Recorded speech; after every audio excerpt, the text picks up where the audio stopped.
Welcome to Mr. Nightbleed. Tonight, in 7 most haunted cemeteries in American history, we return to the forgotten corners of the map where moonlight trembles, shadows linger too long, and the dead are said to rise in whispers rather than footsteps.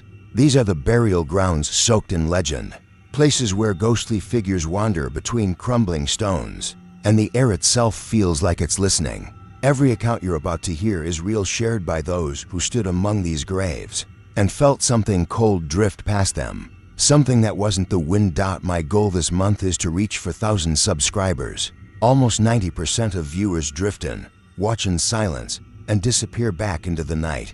Don't be one of them. Step into the darkness. Subscribe now. Before we begin, tell me in the comments where you're watching from and what hour of the night it is for you. And if your town hides a cemetery that makes your skin crawl, type its name below. Because when the world sleeps and the earth settles, some spirits never settle with it. Kill the lights, quiet the world, take a slow breath, and let us begin.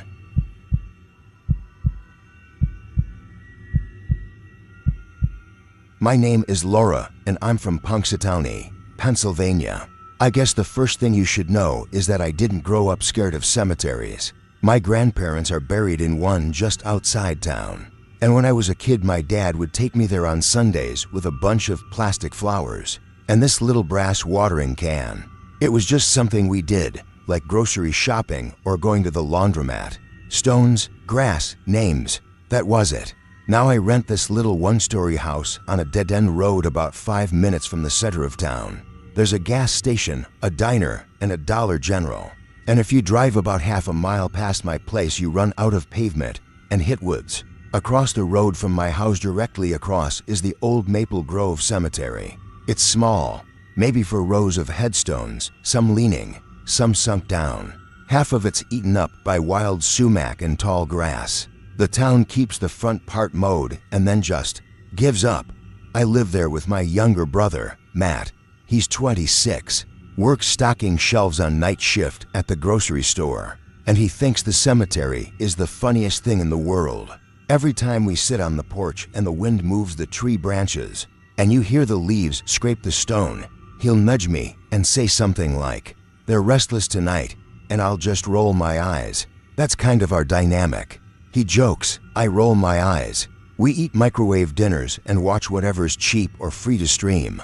I work at the local clinic front desk, so my life is pretty routine.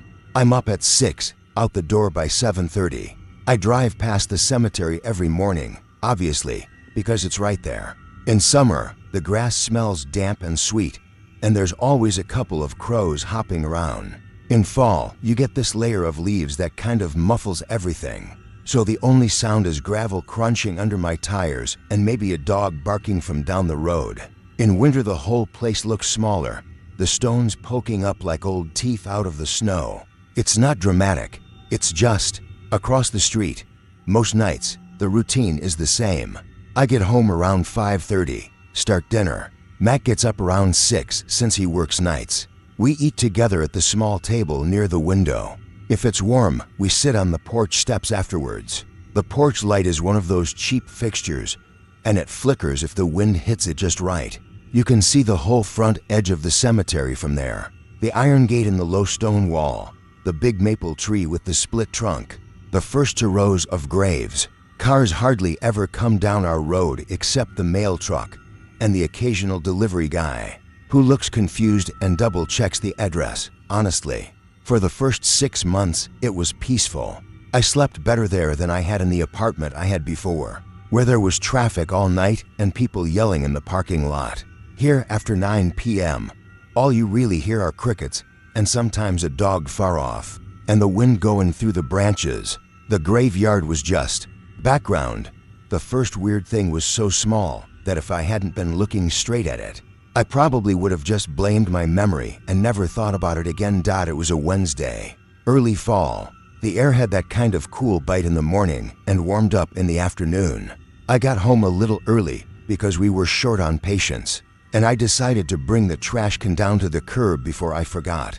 I walked out with the bag, and I noticed that the cemetery gate was standing open. That by itself wasn't strange. The gate doesn't have a lock, just a simple latch you lift. It swings out toward the road and squeaks. Kids sometimes cut through there to reach the woods, but what stuck with me was that I'd been home maybe 5 minutes, and I hadn't heard it squeak. And on still days, you always hear it. I put the trash can out and stood there for a second, listening. The street was empty, no cars. I could hear the distant sound of a dog barking, and somebody's TV faintly from a house farther down. Wind moved the top branches of the maple, but at ground level, it didn't feel strong enough to push the gate open. I walked over and pushed it closed, heard the latch drop, and went back inside. At dinner I mentioned it. Gate was open, I said, cutting into my chicken. You hear it squeak earlier? Matt shook his head, mouth full. Kids probably, or old man Harper walking his mutt. Harper walks on the main road, I said. Plus, I was home. I think I would have heard the gate. He grinned. Then maybe they floated. Shut up, I said, but I laughed. That probably would have been the end of it, except it started happening again. Not every day, just often enough that I noticed. I'd pull into the driveway, and the gate would be wide open. Or I'd look up from the porch, and it would be closed. Then I'd run back inside for something and come out again 5 minutes later, and it would be standing open, shivering a little on its hinge. Wind, Matt said when I pointed it out. We need a hobby. I tried to let it go. I really did. I told myself it was just the hinge being loose, the latch not catching all the way, whatever. I started closing it myself whenever I walked past on my evening walks. I'd lift the latch, swing it shut, make sure it clicked. Then I'd walk to the end of the block and back, listening to my shoes crunch in the gravel shoulder and the low hum of crickets. By the time I returned, the gate would still be shut, and I'd feel stupid for even checking. But then one night it wasn't. This was about 3 weeks later. The air had gotten colder. You could see your breath a little at night under the porch light. Matt was already at work. I'd eaten alone and decided to walk just to clear my head. I put on a hoodie, stepped outside, and pulled the door shut behind me. The gate was closed. I remember noticing it because the porch light hit the iron bars and made these little streaks of reflection. I walked down to the corner. The street was empty. There was a smell of wood smoke from someone's stove. Gravel crunched under my shoes, and the neighbor's old beagle barked once and then apparently decided I wasn't worth the effort. Maybe 10 minutes total. When I came back, the gate was wide open. I stopped in the middle of the road. I just stood there, looking at it. The wind had picked up a little. You could hear it in the trees and see the leaves twisting around one another. But it didn't feel strong enough to drag a full iron gate wide open in 10 minutes. And even if it did, I thought, why don't I ever hear it squeak? It's funny what your brain does. I didn't run or anything. I just walked up, closed it again, and this time I checked the latch with my fingers. It was tight. I even jiggled the gate. It didn't move. Then I went inside, told myself I was tired, and watched TV until I could go to bed without lying there thinking about it. Around that time, my brother started making jokes about our neighbors. He'd stand at the kitchen window, staring at the cemetery in the dark, and say stuff like, "You think they mind us being here?" Or he'd look at the gate and say, "Hey, they're out for a walk again." I always told him he was an idiot, but I could tell he was watching it too. The gate, the front row of stones, the spaces between them. One Saturday afternoon, we were on the porch when Mrs. Keegan walked by. She's our nearest neighbor, about 2 houses down, late 60s. Always in these quilted vests like she's perpetually chilly. She slowed when she saw us. "You just settling in all right?" She asked. "Yeah," I said. "It's quiet. I like it." Her eyes slid past me to the cemetery, then back quick, like she hadn't meant to look. "Well," she said, "it's a good place. Old place. Folks keep to themselves." Matt smirked. "You mean over there, or?" She smiled a little, but it didn't reach her eyes. "Both, I guess. Anyway, if you ever need anything, I'm just down the way." I don't know why, but I asked, "Do you know much about it?" "The cemetery, I mean." Something changed in her face. Not a big thing. Just this tightening around her mouth. "Oh, it's been there forever," she said. "Long as I remember. Longer than that. Town used to have records at the church, but they had a bad leak in the basement, and all those books got ruined. Shame. But you know how it is. People move on. They use the new cemetery over on Brown Road now. Who takes care of this one? I asked. Town does, she said, but she said it fast, like she wanted to move on. Anyway, I've got to start supper. You to take care. After she left, Matt nudged me. See? We've got mystery neighbors. Stop, I said. It's just an old graveyard. He said, softer, yeah, I know. The next small thing was the flowers. Not big bouquets, nothing obvious. Just every few days, I'd notice that one of the older graves, like really old, worn down names, would have a little bunch of fresh wildflowers in front of it. Nothing fancy. Dandelions, clover, those little purple things that grow everywhere in spring. At first I thought, okay, someone's visiting. But the stones were so worn you could barely read anything on them. And it wasn't the same grave twice in a row. It would be one near the tree one day, then one near the back, half hidden in the overgrowth. I mentioned it to Matt. That's sweet, he said. Maybe some old lady comes by. Then why isn't she ever here? I said, we'd see her. The road's right there. You'd hear cars. He shrugged. She walks from town, maybe. Or you're just not looking out the window at the right moment. Why are you obsessing over this? I'm not obsessing, I said. At night I started waking up more often. Not from nightmares or anything, just waking, rolling over, looking at the green lead numbers on my alarm clock. To 14, 3:03, for 19, hearing the heater kick on, then off, listening to the way the house settled in the cold. Sometimes, on those nights, I'd hear the crunch of gravel outside, just once or twice, not enough to be footsteps all the way up the walk. Just a small shifting sound, like someone had put weight on one spot and then lifted it. I'd hold my breath then, listening. The refrigerator would hum. The clock in the kitchen would tick. I'd hear my own heart and feel stupid about it. Then nothing. No follow-up steps. No car doors. Just crickets, or in the colder months, nothing at all. Sometimes the insects go dead silent out here, all at once, like somebody hit a switch. You think you don't notice noise until it stops. One night in late October, I woke up and it was full silence. No heater, no insects, no wind. Just this heavy quiet that felt like being underwater. I lay there staring at the ceiling, and I realized I could see light flickering faintly on it. I sat up and looked out my bedroom window. The porch light was on, but it wasn't just that. The motion sensor on the side of the house, the one pointed at the driveway, was on too. And it was cycling. On, off. Those things don't flicker like regular bulbs. They just go on and stay. But this one was kind of stuttering, lighting up the gravel, the edge of the road, the front line of stones in the cemetery, then dropping them back into darkness. I got up, pulled on a sweatshirt, and padded down the hall. The floor was cold. Matt's door was shut. He was at work. In the kitchen, I peeked through the window over the sink. There was nothing. Just the gate, partly open this time. The first row of graves. No animals, no people. The light clicked off again.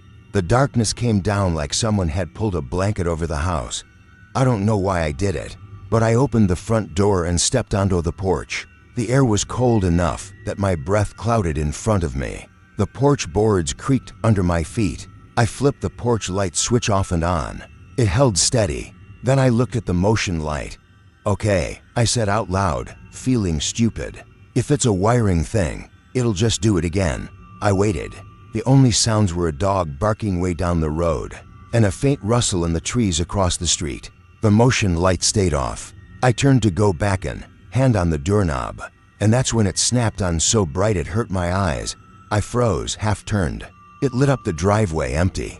The trash can, the low stone wall of the cemetery, the open gate. No movement, no shape, nothing. But my skin prickled like the air had shifted. I went inside. I told myself that old fixtures act weird in the cold.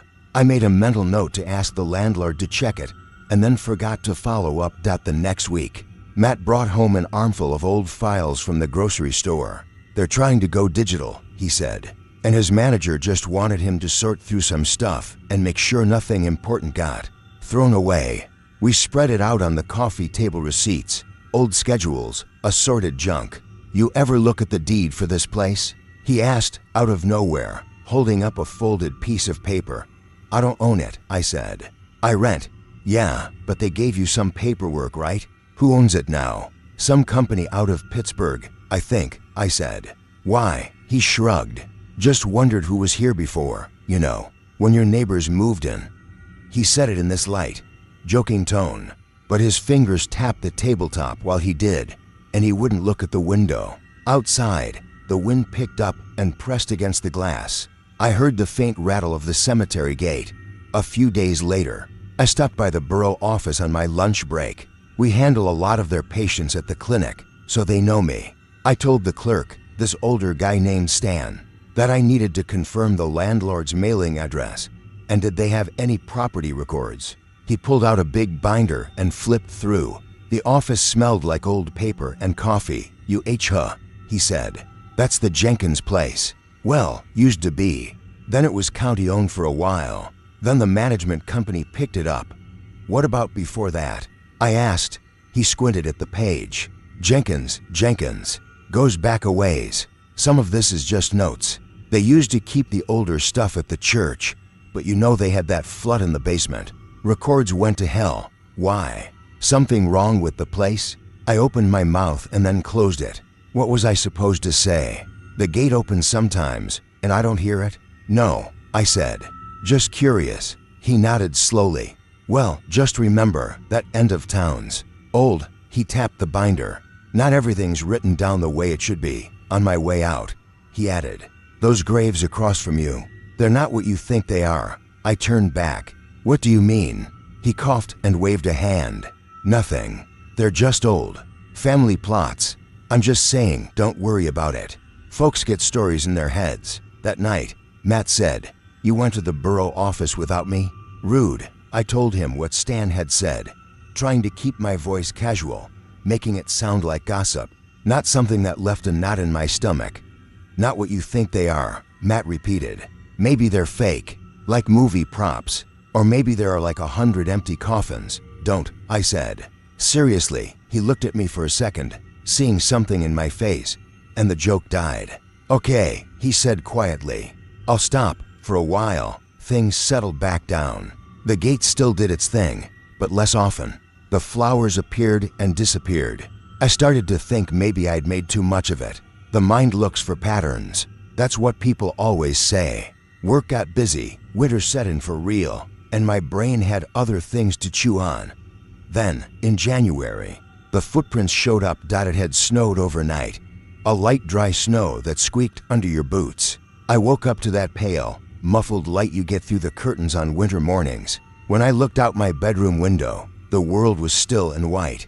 No tire tracks, no footprints. The cemetery looked almost clean for once, the stones sticking up from the smooth blanket. I showered, got dressed, and went to the kitchen to make coffee. The heater kicked on with that metallic click. I was scrolling through my phone, half awake, when I heard the crunch of steps outside. Clear, steady, on the gravel, then on the front walk. I froze. Matt. I called, even though I knew he wasn't due home for another hour. No answer. The steps stopped right under the porch. I waited for a knock. Nothing, just the heater and my breathing. I walked to the window and lifted the curtain. The porch was empty. The street was empty. The snow on the steps looked smooth. I told myself I'd misheard, that it was the plow going by somewhere else. Then I forced myself to open the door. Cold air rushed in, knifing through the warm air in the hallway. I stepped out onto the porch. My breath fogged in front of me. The snow on the road was untouched. The snow on the porch steps had one set of footprints going down them. They were pointed toward the street. Normal boot prints. Tread pattern I recognized. They were mine. I know how that sounds, but let me explain. The night before, when I'd come home from work, there was no snow. It had only started overnight. I hadn't gone outside since I woke up. Yet there were my prints, from the size to the little worn chunk on the heel. They went straight from the top step down to the bottom and stopped. No prints in the yard, no prints on the sidewalk. Just those 6 or 7 steps, clean and crisp in the new snow. My mouth went dry. I stood there, just breathing, staring down. It was so quiet I could hear the faint buzz of the porch light. Across the street, the cemetery gate stood open. There were prints there too, leading from the gate into the first row of graves. Only those were half filled already, softened by drifting snow, older. I backed inside, shut the door, and leaned against it. My heart was racing like I'd just run, but nothing had actually happened. There was no one there. No one had come up the walk. I could have told myself I'd stepped out while half asleep, but the lock had still been latched. When Matt came home, I almost didn't say anything. Then I did. He listened, then rubbed a hand over his face. "You sure you didn't?" "I didn't sleepwalk," I snapped. Then I heard my voice and dialed it back. "Look, I know what I saw." He glanced toward the door, then back at me. "Okay," he said. "Okay, could have been somebody messing around. Kids, they stepped in your old prints or something." "There weren't any old prints," I said. "It just snowed." He chewed his lip. "Yeah, okay, listen, I gotta sleep. But tonight, I'll look around when I go out. Maybe somebody's been cutting through the yard." He didn't find anything that night. Or if he did, he didn't tell me. After that, it got harder to explain away the little things. A mug I was sure I left in the sink would be washed and sitting in the rack. When I came back from work, the bathroom light would be on when I knew I'd shut it off. My phone would show a missed call from the house phone when no one had been home to make it. That one bothered me more than I like to admit. "Maybe the wires are doing something," Matt said. "Crossed signals. Old houses hum. That's what people say." "Do people say that?" I asked. He shrugged. "I do. One night in late February, I heard my name.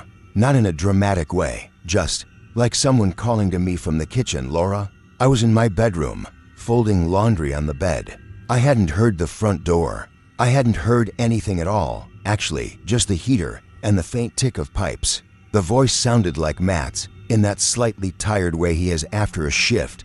"Yeah?" I called back. No answer. I waited a few seconds and then said louder, "Yeah?" Silence. The house felt suddenly bigger, like the hallway had lengthened. I told myself he'd gone straight to the bathroom and didn't hear me. But there was this prickling on the back of my neck that wouldn't go away. I left the half-folded shirt on the bed and stepped into the hallway. "Matt?" I called. The bathroom door was open. The light was off. The living room was empty. The front door was locked, the deadbolt still turned. No shoes by the mat except my own. I checked the clock. 10:12 p.m. Matt wasn't due home until midnight. My heart was beating too fast for how little had actually happened. I walked into the kitchen and checked the back door, just in case. Locked. The porch light buzzed softly above me. Outside the window, everything was dark except for a little spill of light on the top of the cemetery wall. I stood there with my hand on the doorknob listening. The refrigerator hummed. Somewhere far off, a dog barked twice. Then nothing. I slept with the TV on that night. I told myself it was just because the quiet felt too loud. That's all. The last piece, I guess, was the paper. It was a Sunday afternoon in March, gray and damp. The snow had mostly melted, leaving patches of brown grass and slick mud. The cemetery looked even smaller without the snow, like it had shrunk back into itself. The gate was half buried in old leaves. I decided to clean out the hall closet, because that's what you do when you're trying not to think about anything. There was a box of old paperwork from when I moved in, leases, notices, that sort of thing. I sat on the floor, sorting, making a keep pile and a toss pile. At the bottom of the box was a manila envelope I didn't recognize. No label, no return address. I slid the papers out and saw the top one said property transfer in big letters. It was a photocopy of something older. The date at the top was blurred, but I could make out 19, and then a smudge. The owner's name was pretty clear, though Laura Jenkins, it said. For a second I thought I was misreading it, but no. Same first name as me, different last name. Same address as the house. It was an old deed, transferring the property from the Jenkins family to the county. Some kind of seizure for back taxes. There was a list of assets attached to barn that wasn't there anymore, a small orchard, and family plot Maple Grove. I flipped through, my fingers leaving little smudges on the thin, dry paper. On the last page, in tiny writing near the bottom, was a line, existing burials to remain in place until such time as removal is deemed necessary by the borough board. I don't know why, but that sentence made my stomach twist. something made me get up and go to the front window. I pulled back the curtain and looked out at the cemetery. The gate was closed for once. The front row of stones was visible between the bare shrubs. The maple tree branches were moving in the wind, dry leaves rattling. One stone near the center caught my eye. I'd never really looked at the names before, not up close, but from the window I could make out enough. The last name was Jenkins. The dates were worn, but you could see the first name if the light hit just right. It did. Laura, it said. My throat felt tight. I stood there for a long time, just staring across the road, the glass cold under my fingers. It didn't mean anything, I told myself. It's a common enough first name. The family who lived here before me had a daughter or a mother or whatever named Laura. That's all. It didn't have anything to do with me. Behind me, the house was very quiet. The heater had clicked off. I could hear the faint ticking of the kitchen clock all the way from the hall. "Hey," Matt said from the doorway, making me jump. "You okay?" I hadn't heard him coming. I hadn't heard the car or the door or anything. "Jesus," I said. "You scared me." "Sorry," he said. "You were just standing there." He came to stand beside me, looking out. "You know what I realized tonight?" he said. "At work, we were talking about old families around here. Jenkins is one of the oldest. They used to own half this end of town." "I know," I said, holding up the deed. "I found this." He took it, skimmed it, and his face went a little pale. "Huh," he said. "That's, huh." We stood there together, staring at the stone with my name on it. The wind moved the branches. Somewhere far off, a dog barked, then another answered. The insects hadn't come back yet for the season, so when the wind died down there was nothing. No hum, no buzz, just that porch light, flickering once and then steadying again. "You know what's weird?" he said, very quietly. "What?" I asked. He hesitated. "At night, when I come home, I sometimes see someone standing at this window." He pointed right where I was, like a shape. "I always figured it was you, but your room light's usually off." I swallowed. "You never thought to mention that." He winced. "I didn't want to freak you out. And, you know, there's glass, reflections, whatever. It's probably nothing." We both knew how thin that sounded. He looked at the paper again, then at the cemetery. "Those graves," he said. "Stan said they're not what we think they are." What did he mean? I thought about the family plot, the line about existing burials, the way the gate opened without sound, the way the motion light flickered when no one was there, the way my own footprints had appeared without me. "I don't know," I said. "It was the truth. I didn't know. I still don't. We didn't move.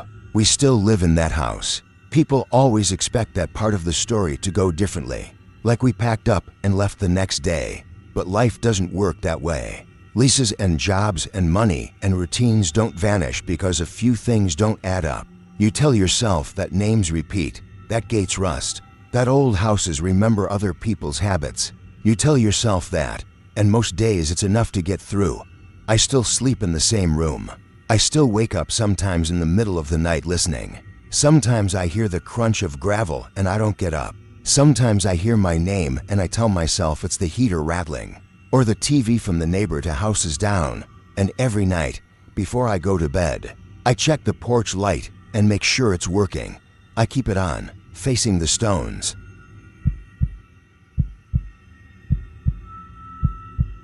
My name is Daniel, and I'm from Greenville, Pennsylvania.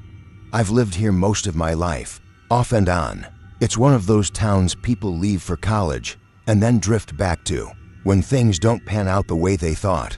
That's kinda what happened to me. I rent half of a small white house on a hill right off the main road. With my friend Tyler, we went to high school together, lost touch for a few years, then ended up back here at the same time, both looking for cheap rent and decent Wi-Fi. The place isn't special by any stretch. 2 bedrooms, narrow kitchen, creaky floors. The thing people remember about it, if they remember it at all, is what's across the road. Straight out our front windows, past the shallow ditch and the 2-lane blacktop, there's a cemetery. It's not huge or fancy, just a low stone wall, a metal gate that never quite sits straight, and a slope of uneven ground with headstones leaning every which way. Some are so old the names are worn down to smooth stone. Others are newer, still sharp and gray. A couple of big maple trees throw shade over the front half, and the back just kinda dissolves into scrub and weeds. If you drive by fast, it barely registers. For us, it's just the view. My bedroom faces the side yard, but the living room and the front porch look right over it. When we first moved in, Tyler joked that we should get a discount for being front row to the afterlife. He said it in that way he says everything, like he's hosting a podcast no one asked for. I just shrugged. I honestly didn't mind. I've always liked quiet places. The cemetery mostly feels that way, quiet. On summer evenings, you hear wind in the trees, a soft rush, and the occasional car going by. At night, the porch light throws a pale circle onto the road and the first row of stones. It's not spooky, it's just there. I work at a small print shop in town, the kind that does menus, flyers, funeral programs, all that. I run the big copier, fix paper jams, and pretend to care when Mrs. Duffy from the church wants the borders just a little thinner this time, dear. My schedule's pretty regular, 9 to 5, Monday through Friday, with the occasional Saturday morning if there's a wedding or a school thing. Tyler works nights at the distribution center off the highway, so we're on opposite shifts most of the week. We pass each other in the kitchen like roommates in a sitcom, trading leftovers and half-finished conversations. Most evenings, after work, I make a simple dinner, wash up, and then sit on the front porch with a beer or a glass of iced tea. I scroll my phone, answer texts, sometimes just stare. The cemetery is sort of a backdrop to all that. People come by during the day, older folks mostly, some middle-aged. They park in the gravel strip and walk up the path with small bouquets, or just stand there with their hands in their pockets. I see kids cut through from the back edge, heading toward the creek. Dogs sniff around the fence line. It's normal. Greenville itself is this worn-out, slightly tired place. To stoplights, a diner that smells like coffee and fryer oil all the time, a gas station with a bell that clangs when you open the door, and a main street where half the brick storefronts are empty. Trees crowd the edges, and if you drive 5 minutes in any direction, it turns into fields and patches of woods. In the fall, it's actually pretty. The air thins out. You can smell leaves and wood smoke. People talk about moving, but they don't. They stay. I guess I'm one of them. The cemetery has an official name, Laurel Hill Cemetery, but I almost never hear anyone use it. People just say up by the old graveyard when they give directions. When I was a kid, my mom drove past it all the time. She'd lower her voice a little and say, "Be respectful," even if we were just passing on a Tuesday afternoon. I still kinda hear her saying that when I look out the window at it. Mostly, though, it just blends into the routine. The bus sighs to a stop down the road. Dogs bark in the distance. Cars roll over the occasional pothole. Graveyard, sky, trees, repeat. It took a while for anything to feel off. The first thing I remember noticing was the gate. The cemetery gate is one of those old wrought iron ones with a simple arch. It's hung on a post that leans a little, so it never fully lines up when you close it. There's this squeak it makes when the wind catches it just right. A long rusty sound you stop hearing after a few days. One evening in early September, I came back from work just after sunset. The air was cooling down for once, and there was this damp, leafy smell. I parked in the gravel, grabbed my bag, and noticed the gate. It was wide open, more than usual. I didn't think much of it at first. Maybe someone forgot to close it after visiting. Maybe the wind caught it. We had a storm the night before, and there were still wet leaves stuck to the road. The next morning, though, when I left around 8, the gate was closed. In itself, that wasn't weird. Sometimes it was open, sometimes it was shut, but for some reason, I had this clear memory of it being open and kind of drifting in the breeze. Late into the night, even when it got dark, I remember the motion light we have over the porch clicking on and off as moths bumped into it, and the gate still sitting there, slightly ajar. I must have misremembered, that's all. Brains do that. A couple days later, I was sitting on the porch messing around with my phone. It was around 9. Tyler had already left for his shift. Crickets were loud, and there was this mix of smells: cut grass from somewhere down the hill, a faint gasoline tang from a truck that had passed, and the musty scent that comes up from the ditch when it's been damp. I glanced up and saw the gate again, swung open. I noticed because it had been shut when I pulled in an hour earlier. I stood up, walked to the edge of the porch, and leaned on the railing. The wind wasn't strong, just enough to move the leaves. No cars had gone by in that short time. No one was walking. I guess I was expecting to see someone moving among the headstones, maybe a late visitor. There was no one, just the stones in rows, the maple branches shifting a little, and that feeling you get when you realize you're staring too long at something. That doesn't really matter. Must be the latch, I said out loud, mostly to break the silence. When I mentioned it to Tyler later, he laughed. Maybe they're on their smoke break, he said, nodding toward the cemetery. Let em get some air. I rolled my eyes. It's just loose hardware. That gate's older than both of us, looser than my schedule, he said, and that was the end of it. After that, I started noticing small things. A bouquet of fresh flowers on a grave that looked like it belonged to someone who died in 1912. Not impossible, but strange. The longer I stared, the more out of place the bright petals looked against the worn stone. One night the motion light on our porch kept clicking on. Even though I didn't see any cars, people, or animals, it would buzz to life, throw that sharp white light across the road and onto the nearest stones, and then click off again after a minute. Then, a few minutes later, repeat. Once, when it was doing that, I stepped outside to look. Gravel crunched under my shoes. The air hit cooler than it had felt indoors, and the hairs on my arms stood up for no good reason. I stood under the light and looked left and right, then across at the cemetery. Nothing moved. No deer, no raccoons, no passing headlights. Just the wind pushing through the trees, a faint rustling. A dog barked somewhere way off, and then another answered. The crickets dipped in volume for a second, then resumed. Probably a bug nesting in the sensor. I muttered. That made sense. Bugs crawl into everything. There was another night when I was dozing off on the couch with the TV on low. Tyler was at work. I wasn't fully asleep, just in that half place where sound and dreams muddle together. I heard a voice say my name from outside. It wasn't loud, more like someone calling in a normal, conversational tone from just beyond the porch. Maybe near the road. Dan? I opened my eyes and sat up, heart suddenly thudding. The TV screen glowed blue. I muted it. For a few seconds I just sat there and listened. The house felt very still. The fridge hummed in the kitchen. The clock above the TV ticked. No one called again. I went to the front door and looked out through the little window. The porch light lit the rail, the steps, the edge of the road. Beyond that, the dark shapes of the stones. No car, no person, nothing moving. I told myself it was the TV mixing with a dream. Or maybe a neighbor calling a kid whose name sounded similar. I didn't even mention it to Tyler. It felt stupid as soon as I thought about saying it out loud. Things started to line up a few weeks later, in ways I didn't like. Tyler was the one who noticed the footprints. It had rained all day, one of those gray, steady drizzles that makes everything smell like wet dirt and old leaves. I came home, kicked off my shoes on the mat, and went straight to the kitchen to put a frozen pizza in the oven.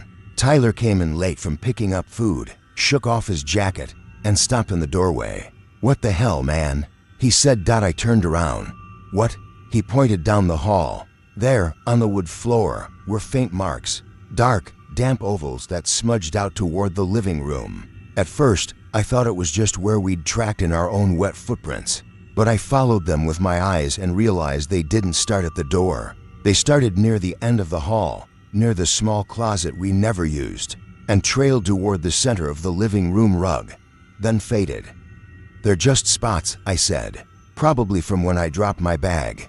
"It was raining. You came in after me?" he asked. I frowned. "Yeah, why?" "Because they were already there when I got home," he said. "I thought you tracked them in from the back door or something." I looked at the back door. That one opens onto a tiny stoop and the patchy yard behind the house. The mat there was dry. We rarely even used that door. We both kinda stood there, staring down the hall like idiots. In the end, we got paper towels and wiped the spots up. It wasn't a big deal. Would floors get random marks all the time? Maybe they were there earlier, and we only just saw them because of the angle of the light. Maybe I'd stepped in something, then walked around. You can explain anything if you try hard enough. spooky house guest from across the road," Tyler said, half-heartedly, as he tossed a handful of damp towels into the trash. "Yeah, well, if they're gonna come over, they can pay rent," I said. We both laughed, but it was thinner than usual. Around that time, I started going to the township office on my lunch breaks. It wasn't for any dramatic reason at first. The print shop was doing some work for them, and I had to drop off proofs. The office is up on a small hill with a view over the town, and if you angle it right, the cemetery. There's this clerk there, a woman named Marlene. She's in her 50s, gray hair pinned back, glasses, always wearing cardigans even when it's hot. One day, while we were going over font sizes on a notice, I mentioned casually that I rent the house across from the cemetery. "Oh," she said. And that was all. Just that one syllable, flat. "You live around there too?" I asked, trying to fill the silence. She shook her head and shuffled some papers. "No, I'm out on Brindle Road. The graveyard's old, right?" I said. "My mom used to talk about it, but I never knew much. Some of those stones are pretty worn down." Marlene's eyes flicked up at me, then back down. Old enough," she said. "The records are spotty." "Spotty how?" She pursed her lips. "Some sections were never properly documented. Different churches, old caretakers. You know how it is." She pushed the proof toward me. "We'll go with this layout." That was it. No stories, no town legends. Just that slight tightening around her mouth and the way she didn't ask any follow-up questions about where exactly I lived. Maybe she was just busy. People are allowed to be busy. Still, a couple days later, I found myself upstairs in the little public records room, flipping through old folders instead of eating my sandwich. The cemetery map was a hand-drawn thing that had been photocopied 100 times. The lines were fuzzy, the labels cramped. Some rows were numbered. Some just had last names scribbled next to a rectangle that probably meant a plot. I found the section that faced our house. The front row, closest to the road, had clearer labels. The rows further back blurred into question marks and unknown. I traced along the front row with my finger, matching the layout to what I saw from our porch. Third stone from the left, that tall rounded one with the chipped corner, that was Pennington. The short block next to it was Harris. I kept going. Next to T. Harris there should have been another name. On the map, though, the box was blank. Just a little note in faded pen. "Stone reset. Record missing." It bugged me, but not in a dramatic way. More like an itch. Missing records aren't exactly supernatural. Paperwork gets lost. People misfile things. Still, that night I caught myself staring at that particular stone from the porch, trying to make out the lettering in the porch light and the glow from the occasional passing car. The insects were loud, chirping in cycles. Once, they all seemed to pause at the same time for a second, leaving this weird, empty gap in the sound before they started again. A few nights after that, I woke up around 3 for no clear reason. The room was dark, the air a little cool. I could hear the faint hum of the fridge through the wall. For a moment I lay there, trying to decide if I needed to get up. Then I heard steps. They were soft, but the house is old. It talks when you step on it. The boards creaked in a slow, even pattern, like someone walking from the living room toward the hall. 1, 2, pause. 1, 2, pause. They sounded a little heavier than Tyler, and besides, he was working nights that week. I told myself it was the building settling, or temperature changes, or whatever people on TV always say. Still, I sat up, swung my legs out of bed, and listened. The steps stopped. Then came a very quiet sound right outside my bedroom door. A sort of faint exhale, maybe. It could have been wind in the vent. I opened the door, heart going a little too fast now. The hall was empty. The living room looked the same as always, with the TV dark and the porch light seeping in through the front window. The front door was closed, the deadbolt set. The back door was locked. I checked both, then went back to bed, feeling ridiculous. In the morning, Tyler said, "Dude, did you go rummaging around in my room last night?" "No." "Why?" He shrugged, scratching his jaw. I woke up and my closet door was open. I'm pretty sure I shut it before I left for work the night before. Must have been half asleep. Whatever. I didn't tell him about the steps. It sounded too flimsy. Over the next week, a pattern formed. Little things, spaced out just enough that I might have ignored them if I hadn't already been on edge. A mug I was sure I left on the coffee table ended up in the sink. A picture frame in the hall tilted slightly, so the photo looked off kilter. The thermostat set to degrees lower than either of us ever set it. I told myself we were both just tired and forgetful. One Saturday, I finally walked into the cemetery. It felt weird that I'd been staring at it for months without actually stepping inside. The sky was overcast, and the air had that chill that smells like rain before it starts. The gate squeaked as I pushed it. Gravel shifted under my shoes. I followed the main path up the slight slope, past stones with last names that matched mailboxes around Town Bowers, McCutcheon, Little. As I got closer to the row facing our house, I slowed down. I wasn't entirely sure which stone was the one with the missing record, so I moved along them one by one, reading the names and dates. Some were recent, some went back to the late 1800s. A few were so worn, I had to squint. I ran my fingers lightly over one of those, feeling the shallow grooves of letters someone had carved by hand more than a century ago. The stone felt cool and slightly damp. When I reached the stone I thought was the right one, I knelt a little to read it. Most of the lettering was faint. I could just make out the outline of a first name, maybe a J. The last name was almost gone. What I thought might be the year of death looked like it ended in 3 or 8. It was hard to tell. Standing there, I realized how much I'd been building this up in my head. It was a stone with a worn inscription. That was it. The air moved in a soft gust, rattling some dry leaves nearby. I smelled damp earth and, faintly, some kind of floral scent from a bouquet left to rose back. The sound of distant traffic drifted in and out. Nothing shifted under my feet. The ground didn't open. There were no cold hands on my shoulder. I let out a breath I didn't realize I'd been holding and straightened up. On the walk back toward the gate, I passed a man placing small white flowers on a grave. He was middle-aged, wearing a work jacket, his shoulders a little hunched. As I passed, he nodded politely, but didn't look at me for more than a second. "Nice day," I said.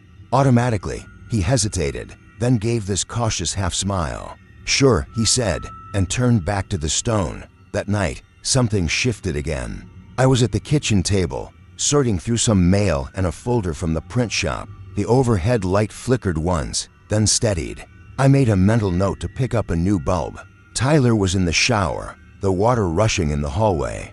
Outside, the porch light was on, doing its usual job of throwing that small yellowish circle onto the road. And the first row of stones, I heard the front door open. Not the lock clicking, just the soft sound of the door itself and a little rush of cooler air. "Ty?" I called, confused. The shower was still running. No answer. The front door from the kitchen is around a corner, so I couldn't see it from where I sat. I got up slowly, feeling a tightness in my chest I tried very hard not to name. The floor creaked under my feet. "Hello?" I said, which felt stupid the second it left my mouth. I rounded the corner. The front door was closed, the deadbolt still turned. I actually reached out and touched it to make sure it was solid, and not some weird half-latched thing. It was firm, no movement. The air near it felt cool, though, like someone had opened a window for a minute and then shut it. From the bathroom, I heard Tyler turn off the water and push the shower curtain aside. The house went quiet, then his voice floated down the hall. "Hey, did you just say my name?" He called. "Yeah," I said. "Thought you came in." "I was right here," he said. I heard the towel rack squeak. "I heard you go, Ty." From down the hall, I heard the door. I said, "Old house," he said, after a second. "Everything sounds like everything." I laughed a little, because that was such a Tyler answer. Still, later that night, when he'd left for work and I was alone, every small creak and click sounded too deliberate. The fridge motor cycling on made me jump. At one point, I heard that careful, even creak of the floorboards again, as if someone were slowly walking from the front door into the living room. I turned the TV up and told myself to get a grip. The next day, on my way home, I stopped at the township office again. I told myself it was to drop off revised proofs, but really I wanted an excuse to go back up to that records room. The hall smelled like toner and old paper. Marlene looked up as I came in. "Back so soon?" she asked. Yeah, they wanted a different font on the meeting notice, I said, holding up the folder. Do you have a minute after? I had a question about Laurel Hill. Her expression shifted, just a fraction. She glanced toward the door of the records room, then back at me. We really should be focusing on the upcoming budget meeting, she said. It's just about the map, I said. There was a note I didn't understand. She sighed through her nose. You know, those old sections. There were some disputes. Families who couldn't afford markers. People moved, plots resold. It's a mess. She took the folder from me. Those graves aren't what you think they are, she added, almost under her breath. What does that mean? I asked. Just that the paperwork isn't clean, she said, more briskly now. Nothing spooky. We had some clerical issues back in the day. Anyway, I've kept you long enough. She gave me a thin smile that didn't quite reach her eyes. Drive safe. That should have made me feel better. Clerical issues are boring. Boring is good. But when I stepped back outside, the air pressed in a little heavier. The sky was low and white. The town felt small, like it had pulled itself tighter around its edges. That night, I decided to go through some of my own paperwork. It was a dumb reaction, I know, but I felt like I needed to see something organized, something that actually lined up the way it was supposed to. I pulled out a box from under my bed, old tax forms, lease copies, letters from my mom, things like that. I took it into the living room and spread everything out on the coffee table. Tyler left for work around 10, joking that I looked like I was preparing for an audit. I laughed and waved him off. The house felt normal. The porch light buzzed faintly outside. There was a slow tapping sound of tree branches against the side of the house when the wind moved. I started sorting papers into little stacks. Pay stubs here, medical forms there, old school stuff in another pile. I found a manila envelope from when we signed the lease for the house. Inside was the usual stuff: terms, pet policy, emergency contacts. There was also a photocopy of some county document about the property line. I don't remember ever reading it closely. I unfolded it and smoothed it out on my knees. It showed a rough outline of the road, our house, the ditch, and the front edge of the cemetery. There were tiny measurements in feet and angles. At the bottom, in small print, it listed the lot number and the original property owner's name from way back. The ink was faint, but readable. The last name jumped out at me. It was my mother's maiden name, .vieri. I stared at it for a few seconds, then laughed once, too loudly, in the empty room. It's not that rare of a name, I told myself. People move around. It could be a distant relative or no relation at all. And even if it was, so what? Families have old properties all the time. It doesn't mean anything. Still, my hand felt a little cold where it held the paper. I thought about the missing name on the cemetery map. I thought about my mom telling us to be respectful every time we drove past that place, even when we were late for school and she was rushing. I set the county document on the table and went back to the rest of the papers, trying to lose myself in sorting. At some point, I realized there was a stack of envelopes at the far edge of the table that I didn't remember. Pulling out, the top one was unmarked. No return address, no stamp. I picked it up. It was old, the paper slightly yellowed, the flap tucked in but not sealed. My chest tightened, and I told myself, calm down. You probably just haven't cleaned this box out in years. I opened the flap and slid out a single sheet. There was nothing written on it, just a faint imprint, like someone had pressed hard with a pen on a different piece of paper above it. I held it up toward the porch light coming in through the window. I couldn't make out actual words, just the idea of them lines, loops. Little dense. For a second, I had the strong, clear thought that if I tilted it a little more, if I squinted just right, I'd see my own name there. My full name, written in the hand of someone who'd lived a long time ago. Maybe on a piece of paper that was now filed away in a drawer at the township office, or buried somewhere over that low stone wall. I put the paper back in the envelope and set it down, very carefully, like it might fall apart. My mouth felt dry. Okay, I said out loud, just to hear my own voice. Okay, this is nothing. This is just old paper. Old houses, old property lines. You're tired. The room didn't answer, obviously. That's not how life works. But the air felt colder, in that way you get when you step into a basement or a garage at night. Not freezing, just less warm than it should be. From the front hall, I heard a soft clicking sound. Not the front door this time. It was the latch on the little closet we never use. It's a simple latch, one of those metal ones you push down to open. I stared at the hallway entrance. The sound didn't repeat. The insects outside weren't as loud as usual. The silence in the spaces between their chirps felt too long. "Tyler?" I called, even though I knew he was gone. No answer. I stood up slowly and walked down the hall, forcing myself to breathe normally. The floor creaked under each step, exactly where it always did. The closet door was closed, the latch resting in place. I put my hand on it. The metal felt colder than the surrounding wood. I didn't open it. I don't have a good reason why. It wasn't fear of finding something horrible inside. I honestly didn't think that. It was more this heavy sense that if I did open it right then, I would be stepping past some line I didn't really understand.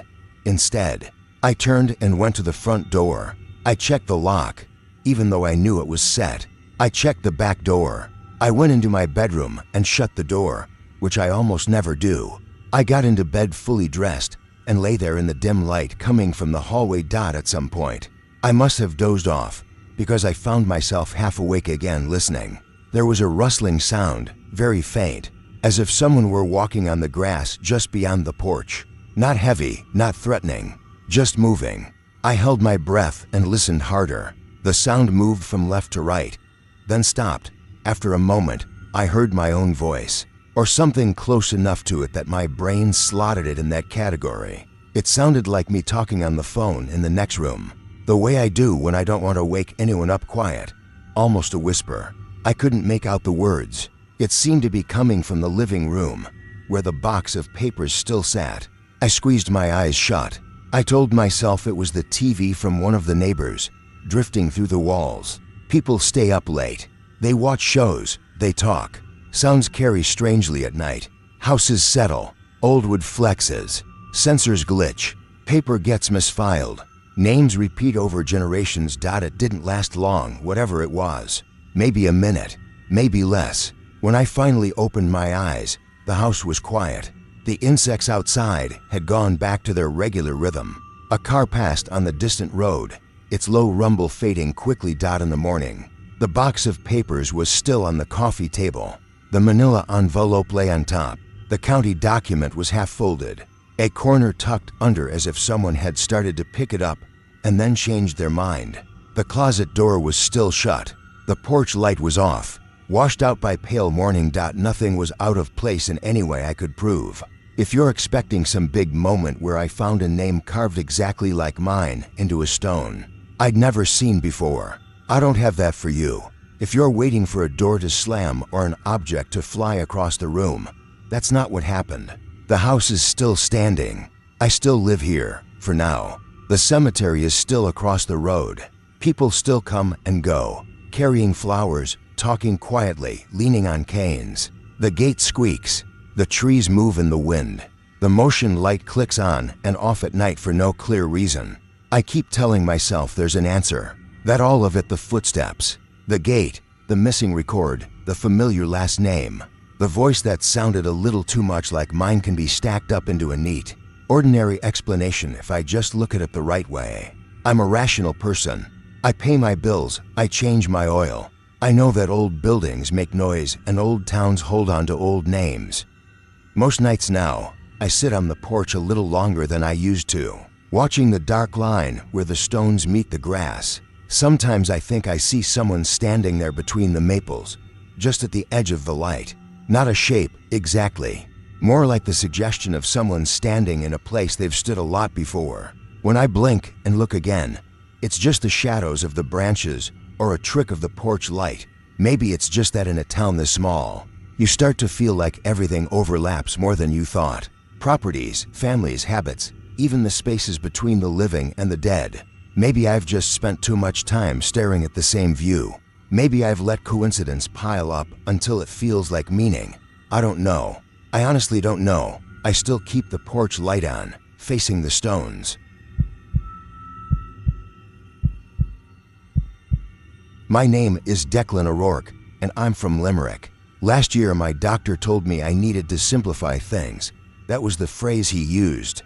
Like my life was some cluttered desk he could just clear off with his arm. I'd had a small heart scare, nothing dramatic, no collapse.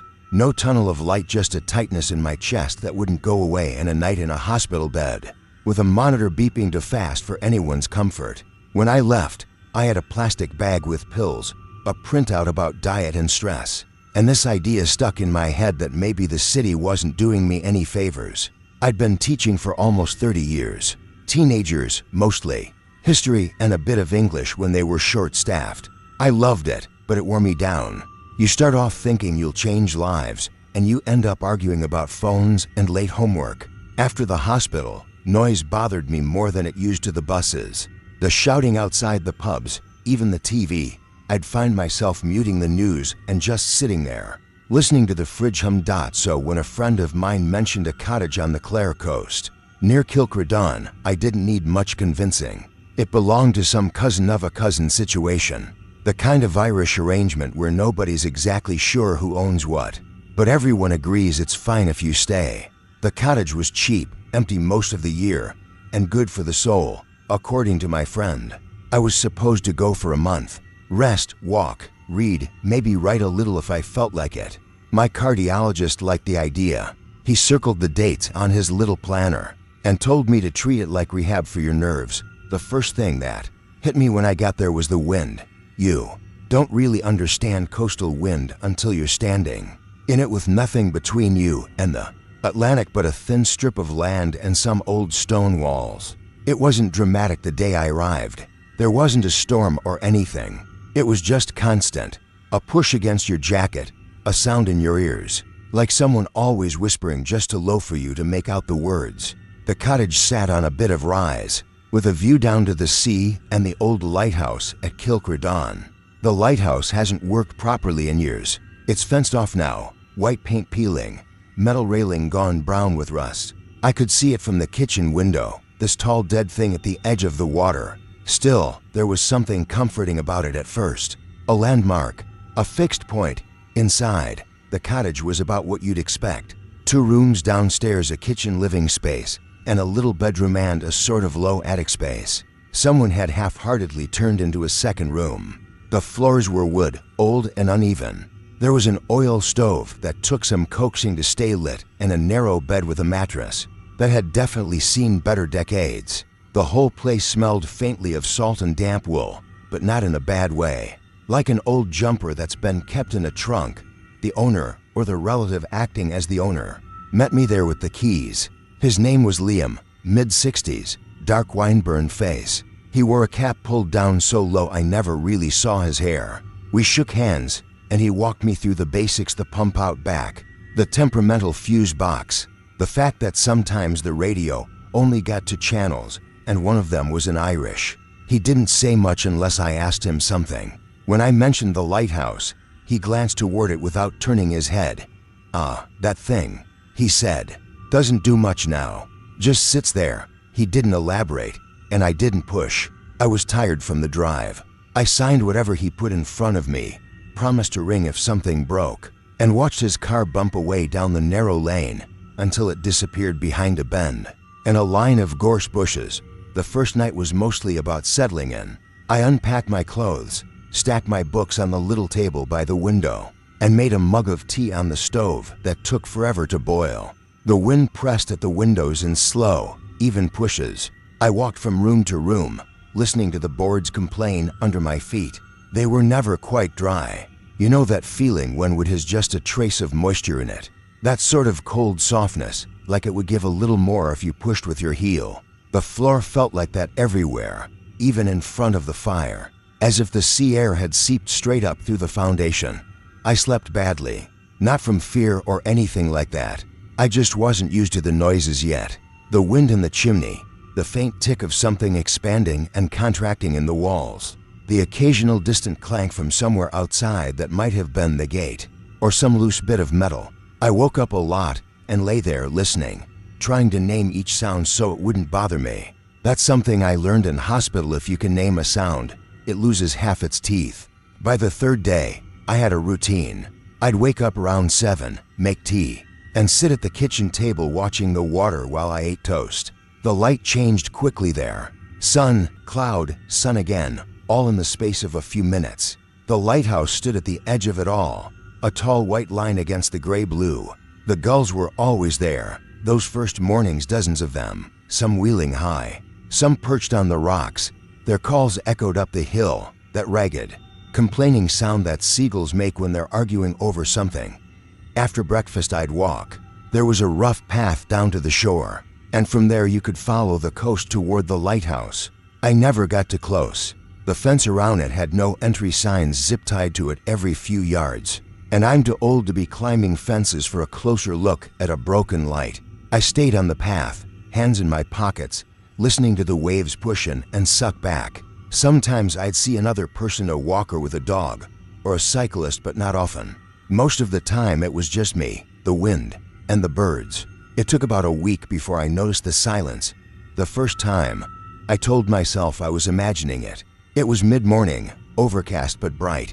I'd been reading in the armchair by the window, and I decided to stretch my legs. When I stepped out onto the small slab of concrete that passed for a front step, I realized something felt wrong. It took me a second to figure out what it was. It was quiet. Not completely, there was still the sound of the wind, and faint waves if you listened, but the birds were gone. Not just gone, they had stopped. One moment, inside, I could hear that thin, distant crying of gulls through the closed window. The next, outside, nothing. It was like someone had turned off a track on a mixing board. I stood there for a minute, jacket half zipped, staring down toward the lighthouse. The sea looked the same. The sky looked the same. There were a couple of gulls hovering out over the water, but their beaks stayed shut. They moved in that lazy way gulls do when they're just riding the air, but they were silent. It felt like when you walk into a room where a conversation has just stopped. I waited. After a while I shrugged, zipped my jacket the rest of the way, and started down the path. As I walked, I kept expecting the noise to come back. Maybe there was some weird acoustic quirk and I'd stepped into the wrong spot. Maybe the wind was pushing the sound another direction. Nothing. Just the crunch of gravel under my boots and the wind in my hood. I didn't think much of it after that. An odd moment, that was all. That night, when I stepped out to have a quick look at the stars, the birds were already quiet for the evening, so there was nothing to compare. I went back inside, read a few chapters of a novel I wasn't really enjoying, and fell asleep with the lamp on. The second time was harder to explain. I'd driven into the nearest town to pick up groceries. On the way back I stopped at the little harbor, where there's a short pier and a cluster of boats knocking elbows in the tide. There were gulls everywhere, on the railings, on the roof of the bait shed, squabbling on the pavement over something that looked like the spine of a fish. The smell there was what you'd expect: salt, fuel, rotting seaweed. Maybe a hint of dead crab if the wind shifted. There was a man sitting on an upturned crate near the water, mending a net. I'd seen him before, once or twice, always around the same spot. Big weathered hands, red cheeks, eyes narrowed like he was always squinting into the distance.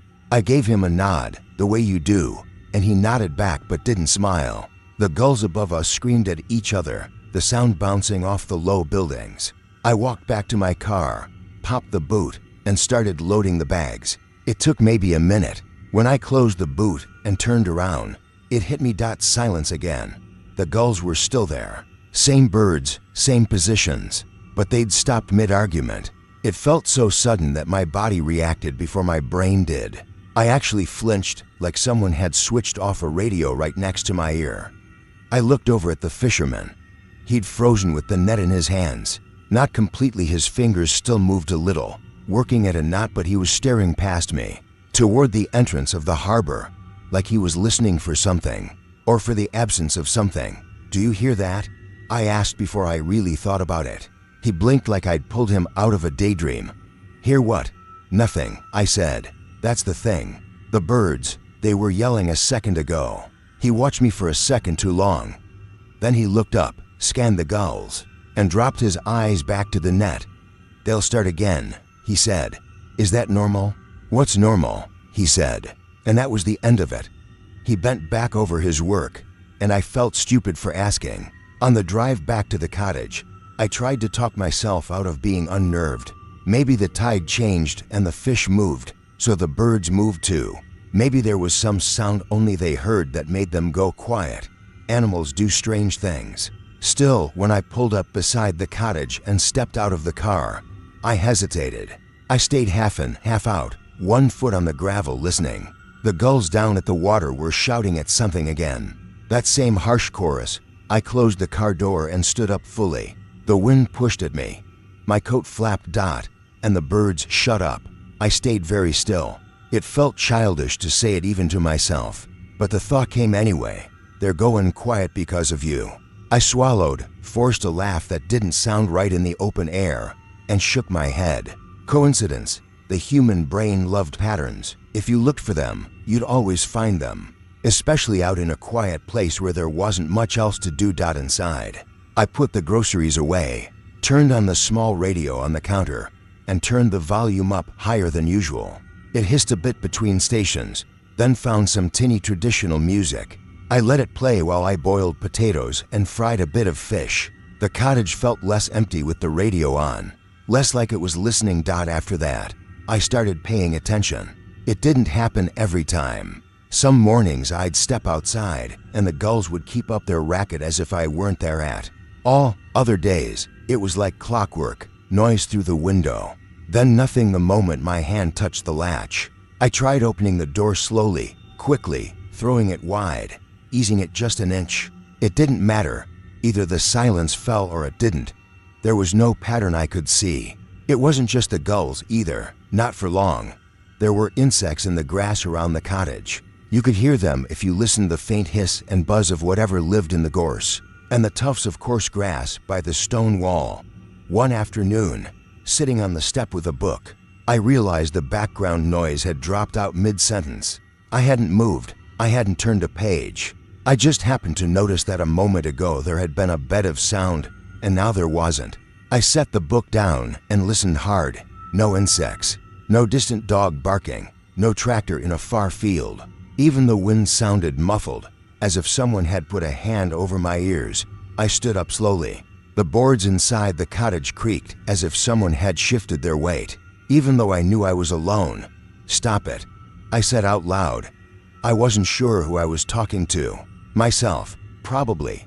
After a minute or two, the world came back in small pieces. A gull cried once. Sharply, something clicked in the stove.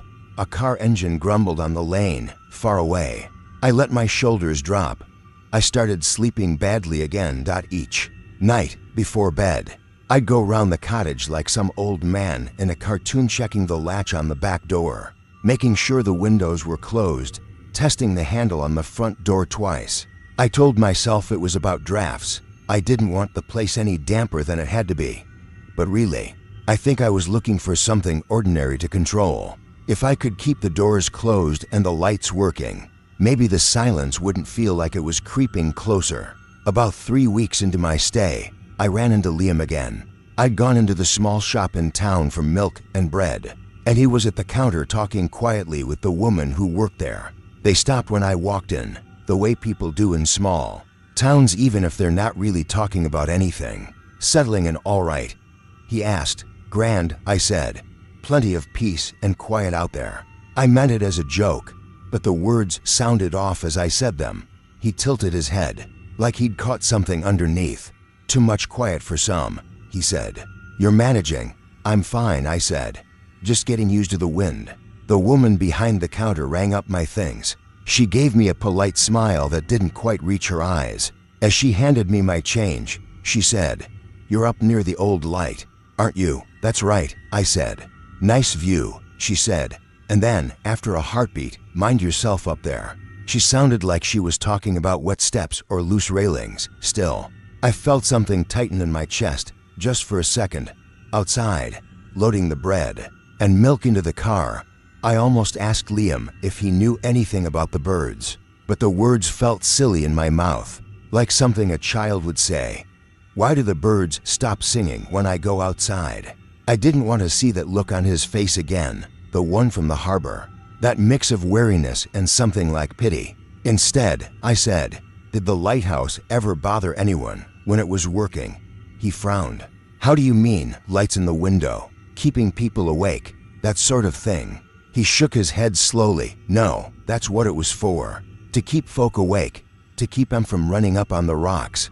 He watched me a moment longer than felt comfortable. Then he patted the roof of my car, as if that settled something.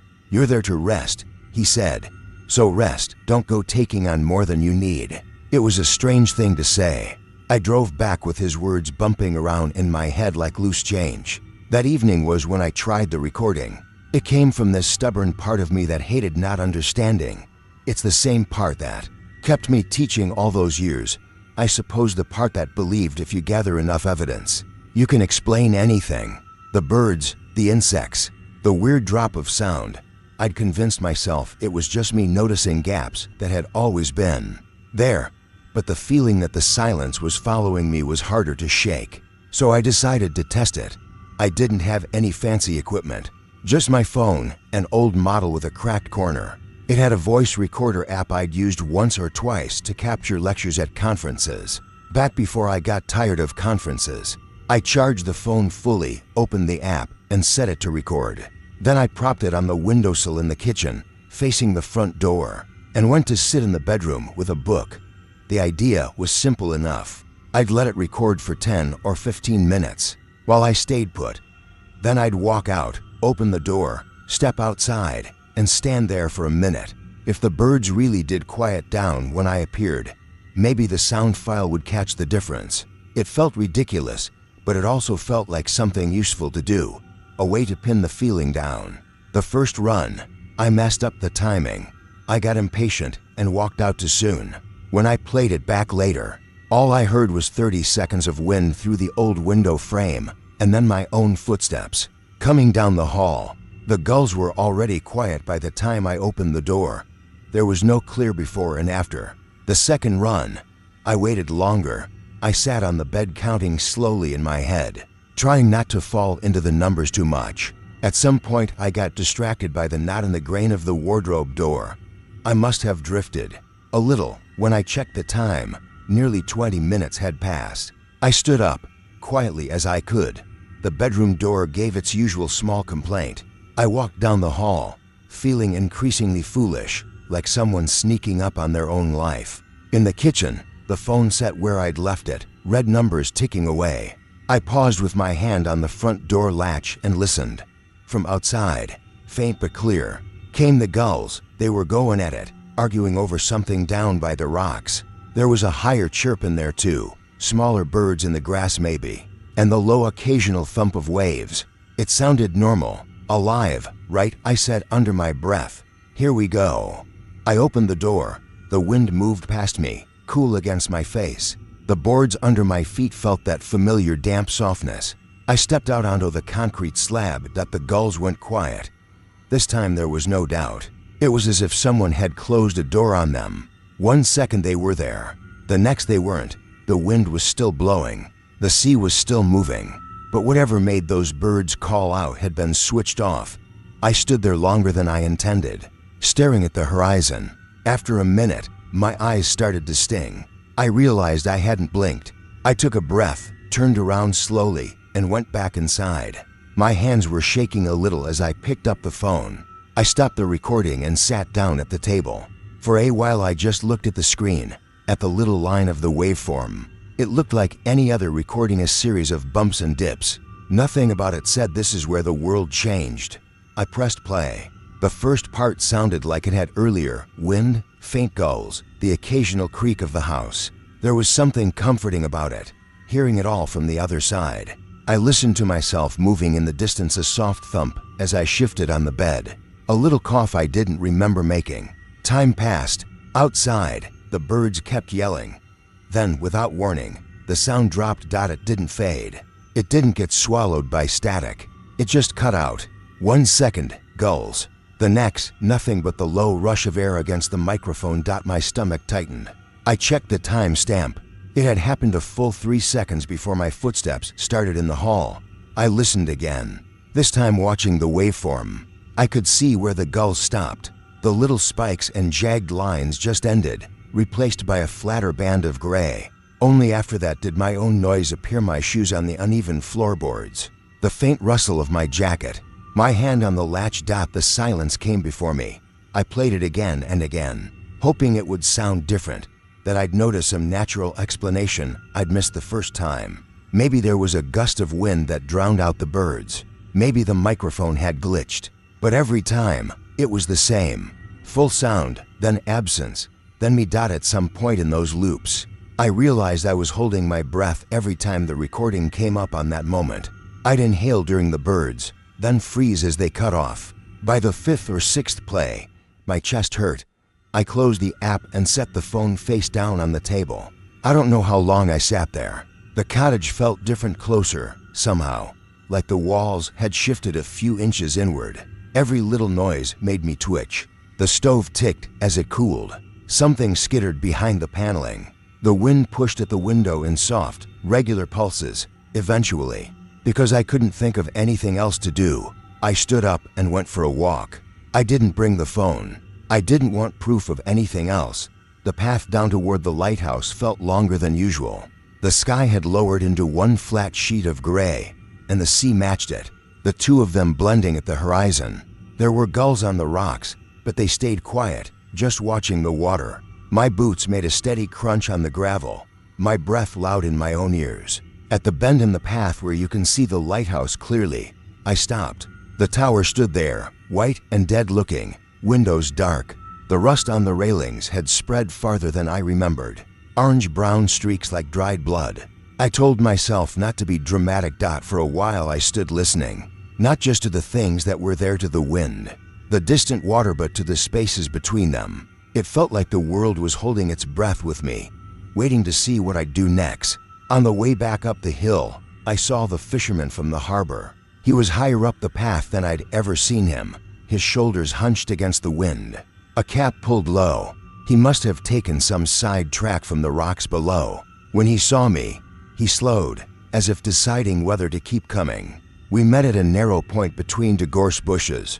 Up close, his skin looked like old leather, creased and tough. His eyes flicked past my face, over my shoulder, toward the cottage behind me. "You're still up there." "So," he said.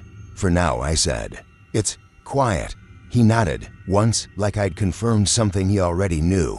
For a second I thought about telling him everything: the birds, the insects, the recording. The words lined up behind my teeth, but there was a look in his eyes I recognized. I'd seen it on kids who'd seen more than they knew how to talk about. It wasn't fear, not exactly. It was a kind of wary familiarity. "Do you ever notice it?" I asked instead. "The way it goes silent." He pulled a breath in between his teeth. His gaze slid away to the lighthouse. "Ah," he said softly. That what?" He shook his head. "You don't need me to tell you. You already know." "I don't," I said. I heard the edge in my own voice. "I really don't." He studied me for a long moment. The wind pushed at us both, flattening our jackets against our chests. "Some places," he said finally, "were meant to be watched. That light was there for a reason. Kept men from getting too close. Kept them on the path they were supposed to be on. And now the light's gone," he said. "But the watching isn't, that's all." "That doesn't make any sense," I said. But my voice came out thinner than I meant. He gave a half shrug. "You asked." He stepped past me then, heading up toward the lane. As he went by, he said, almost as an afterthought, "Don't go worrying trying to see it. Just know when it's paying attention and give it its space. Give what its space."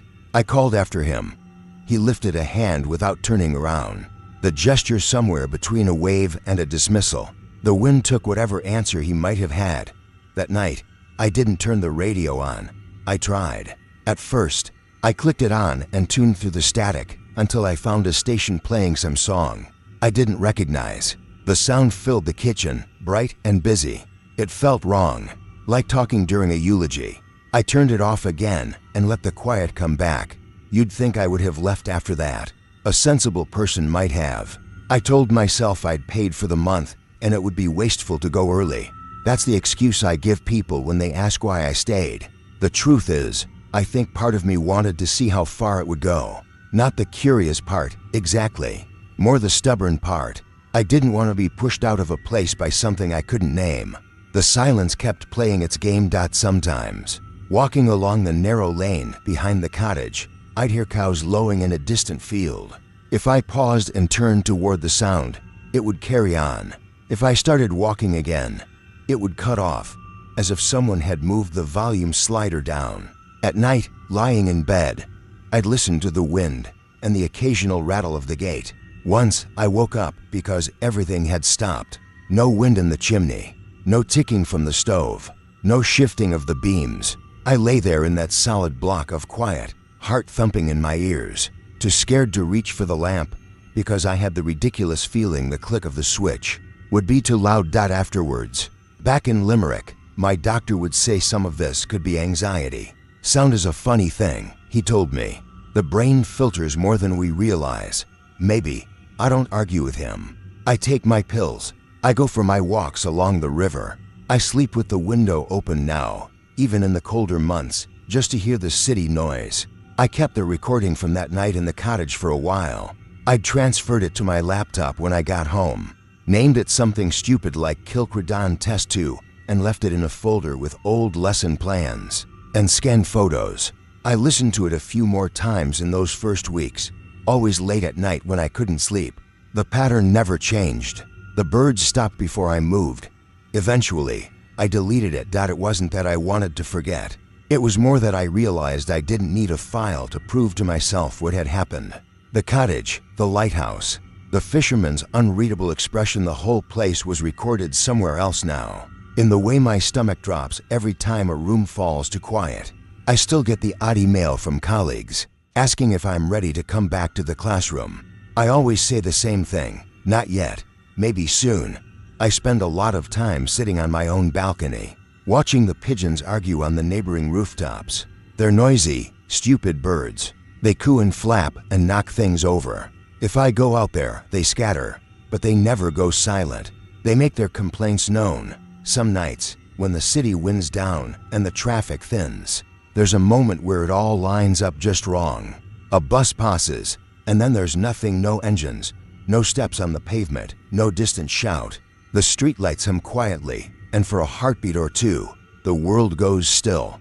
I try not to move when that happens. I sit very still, hands flat on my thighs, and I listen until some sound comes back. A car door, a dog barking, a siren far away. Only then do I let myself breathe properly again. It's been months since I left Kilcredon, but the feeling hasn't faded. If anything, it's clearer now. The lesson, if you wanted to call it that. I used to think the worst kind of fear was loud screaming, crashing, things breaking. Now I know better. The loud things you can see. You can name them. You can tell yourself a story about what they are. It's the quiet that worries me. The way it seems to lean in, just a little, when I step into it. The way it feels not all the time, not everywhere, but often enough that something is pulling sound out of the air a few seconds before I arrive. Tidying up, making space. I don't tell many people about that month by the lighthouse. When I do, I keep it short. I don't mention the recording, or the fisherman's warning, or the way the boards in the cottage always felt damp under my feet, like they were soaking something up. I just say I went to the coast to rest and came back with a new appreciation for noise. If I'm being honest, though, it's not the noise I appreciate. It's the gaps. You start to notice them everywhere once you've lived with them that long. In conversations that falter just when you walk into the room. In the way birds on a wire will fall silent as you pass underneath, then pick up their chatter again when you're a few steps beyond. In the sudden hush that sometimes drops between songs on the radio, stretched just a fraction too long, like someone's listening on the other end. I can't prove any of it.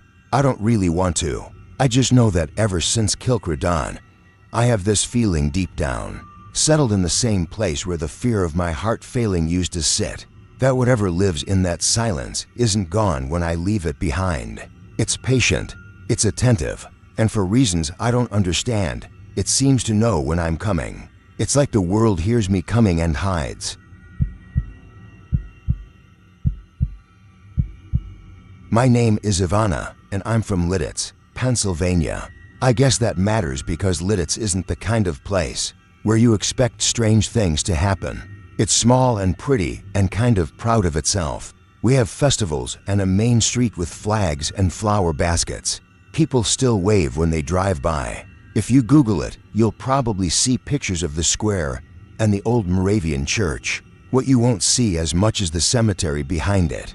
The one they call Moravian Pines, that's the part that's right across from my house. I live in a little rented place with my younger brother, Petter. Most people just call him Pete. The house sits at the edge of town, on a road that thins out into farms and then woods. Our front windows look straight at the cemetery hill. Between us and the stones is just a road, a narrow strip of grass, and a low stone wall that's been leaning for at least 50 years. When we moved in, our realtor said, "You hardly notice it after a while," which was true enough at first. The headstones just turned into part of the view, like trees. I work for the state as a forestry tech. It's not as official as it sounds. Most days I'm marking safe hiking routes, checking blazes, walking the same trails over and over. I flag down branches, keep an eye out for erosion, mark spots where people keep cutting their own illegal paths. In the fall and winter, it's mostly me, the pines, and the cold air. I like it that way. I don't have to make small talk with anyone except sometimes a hunter or a lost hiker who didn't read a map. My schedule's pretty boring.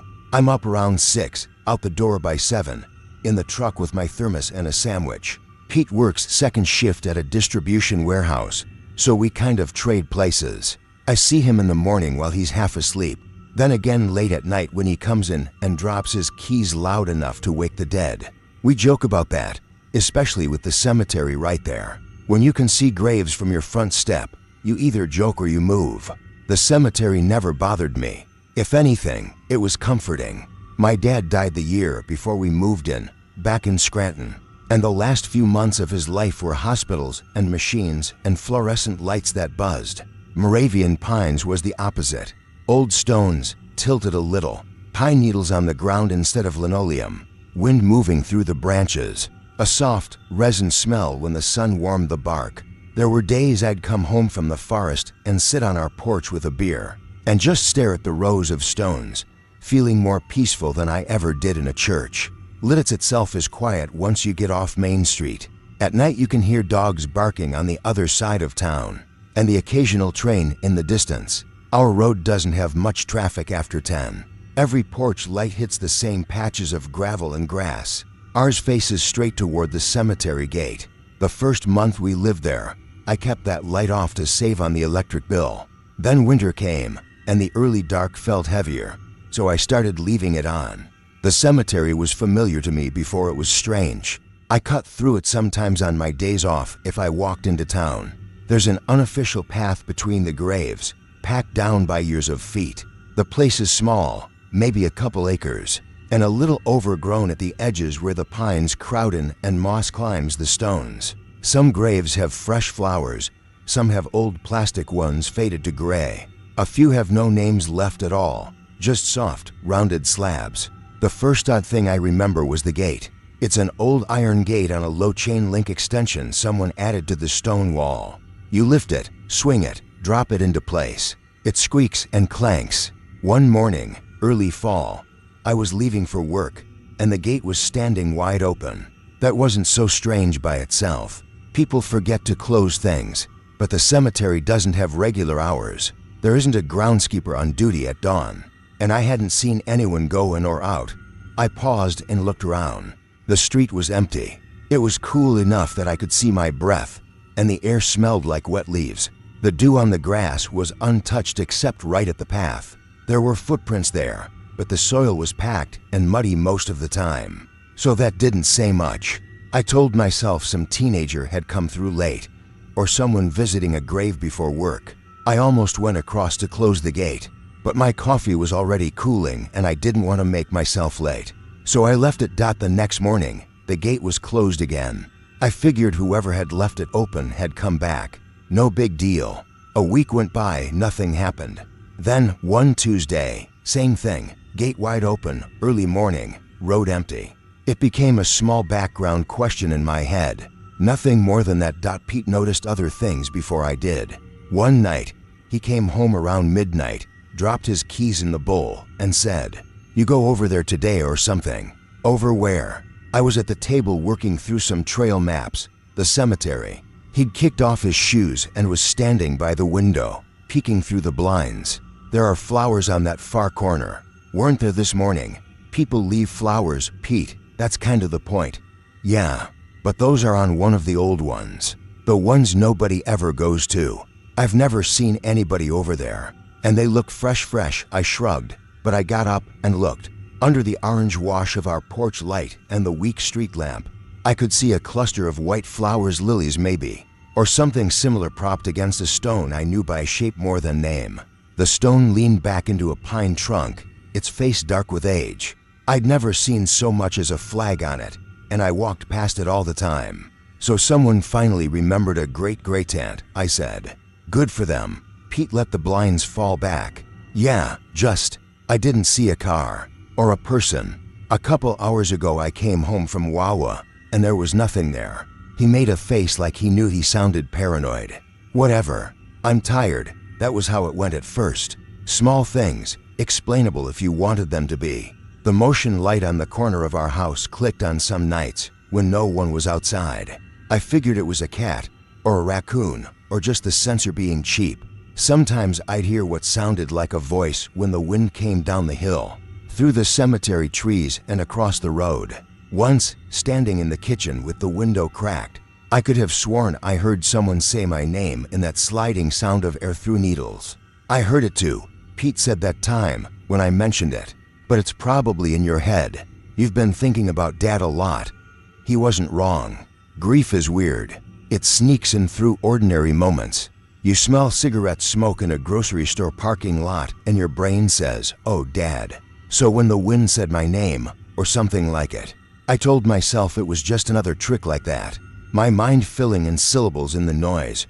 Work got busier as we headed into late fall. The state wanted new routes marked in one of the forest sections east of town. Not a big place, just a patch of trail network they wanted to make more family-friendly, which basically meant making sure nobody walked off a cliff or tripped over loose rocks and sued. I got assigned a new trainee to help. His name was Tyler, and he'd just turned 21. Pale kid, too much energy. Tried to impress me by walking too fast and talking too loud. "You're lucky," he said on his first day as we parked at the trailhead, working out in the woods instead of in some office. I don't know. I locked the truck. The trees complain less, but they're bad at birthday cards. He laughed too hard at that.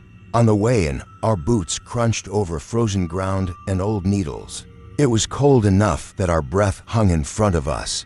The forest out there is mostly pine and some hardwoods, with the ground sloping down into little ravines and back up again. In the early morning, the mist pools low between the trunks. You can hear every twig snap, every small shift. There's this steady smell of resin and damp moss. We started flagging a route that had been roughly mapped out. My job was to walk it, see where it felt safe, adjust as needed. Tyler followed with tape and tools. At one point, as we moved along a narrow stretch above a dry creek, I noticed something. It took me a minute to realize what felt off. Our steps were echoing wrong. When you walk with someone on a trail, your ear knows the rhythm. To sets of feet, slightly out of sync. But what I heard behind me sounded like my own cadence doubled. Heel toe, in time with mine. At first I thought Tyler was copying me, goofing around. But when I stopped, his boots scraped quickly to a halt. The other steps, whatever I'd heard, stopped a beat after. Just half a second. Enough to notice. I turned around. Tyler was a few yards back, adjusting his gloves. "You okay?" he asked. "You stopped. Thought I heard something," I said. I listened. Nothing but a crow somewhere, and the distant hiss of wind through higher branches. "Like what?" he asked. I shook my head. "Nothing. Let's keep going." We did, but a few minutes later, it happened again. Walking, talking, the usual trail chatter, and under it there it was, a second. Faint set of footsteps syncing almost perfectly with mine. The sound wasn't louder or closer, just paired. If I lengthened my stride, the echo did too. When I slowed, so did it. I told myself it was the sound bouncing off the ravine or something stupid like that. Acoustics. The path was narrow, the ground uneven. I was probably just tired. Still, when we reached a flat clearing, I stopped again and waited. Behind me, Tyler took 2 more steps and then stood still. There was that extra half beat, a soft crack of something on the trail after both of us had already gone quiet. Just one, then nothing. Seriously, what were you hearing? Tyler asked. He sounded more curious than scared. Probably just an echo, I said. Or a deer somewhere. He shifted his pack. Doesn't sound like hooves, then it's branches. Or whatever. I started walking again, more annoyed at myself than anything. We finished out the loop and headed back. By the time we got to the truck, my nerves had smoothed over. I didn't mention it in my notes. It felt stupid to write something down that I couldn't even clearly describe. Tyler lasted 3 days on the job. On the 3rd day, in that same section of forest, he pulled off his gloves and said, "Okay, sorry, I know this sounds dumb, but is it like haunted out here or something? This is Pennsylvania, not a Netflix show," I said. "What's going on?" "I keep feeling like there's someone behind us," he said. "Like, right behind us." I turn around and there's nothing, but I don't know. It's freaking me out. "It's a forest," I said. "There are always sounds. Trees move. Animals move. We move. It doesn't mean anything." He nodded, but his face stayed tight. At lunch, he sat in the truck instead of finding a stump. By the end of the day, he told me he was going to ask for a different assignment. A week later, my supervisor mentioned he'd quit. "Couldn't handle the cold," she said, rolling her eyes. "Kids these days," I almost said. It wasn't the cold. But I didn't, because I didn't know that. Not for sure. Back at home, the little things continued. The cemetery gates started showing up open more regularly. Some mornings it was wide. Some mornings it was just unlatched. The chain slipped loose a few links, like someone had changed their mind halfway through closing it. Once, on a rainy afternoon, I watched from the living room as the wind pushed it back and forth. It squeaked, rocked open a few inches, rocked shut. The chain clinked softly. That felt normal. Wind as that dot, and there were the footprints. One evening, close to Thanksgiving, I got home just at dark. Pete was already at work. I parked by the side of the house and cut through the small patch of yard to get to the front door. The soil there was mostly mud, with some patches of dead grass and gravel. Rain earlier in the day had left a slick sheen on everything. I noticed my own tracks as soon as I stepped down. Boot prints, my standard work boots, flat tread, rounded toe stamp deep into the mud, leading from the street up to our porch steps. That would have been fine, except I hadn't parked on the street yet that week. I always pulled around back, and these prints didn't have any smudging or partial shapes like you'd see from days of weather. They were sharp, fresh, each one held a tiny pool of water, like it had just been pressed a minute ago. I looked over my shoulder at the street. No one there. Our truck was the only vehicle. The cemetery gate sat half open, hanging in the middle like it couldn't decide. My first thought was that someone had borrowed my boots. It was dumb, but my brain went there. Pete and I wear different sizes, though, and he was already at work. I followed the line of prints with my eyes. They went straight from the road to the porch, up the 3 wooden steps, and stopped at the front door. There were no returning footprints going back out. I scraped my actual boots on the edge of the step and unlocked the door. Inside, the entryway floor was dry and clean. No mud, no wet sock prints, nothing. Just the mat where we left our shoes. I stood there for a minute listening. The house was quiet. Fridge humming, heater clicking. A car passed somewhere down the road. No one upstairs, no TV, no shower, nothing. I nudged open the closet, checked behind it like an idiot, then checked the bathroom. Then the tiny laundry room off the kitchen. Empty. It didn't take long. The place isn't big. I told myself someone had come to the door earlier delivery, or a neighbor and I hadn't noticed. Maybe they'd stood there a while, pacing. That would explain the prints being so clear. Maybe the rain had made them look fresher than they really were. That was the story I picked and stuck to. That night, around 1 in the morning, I woke up to the sound of footsteps downstairs, not loud. Just that slow, steady creak of weight on old boards.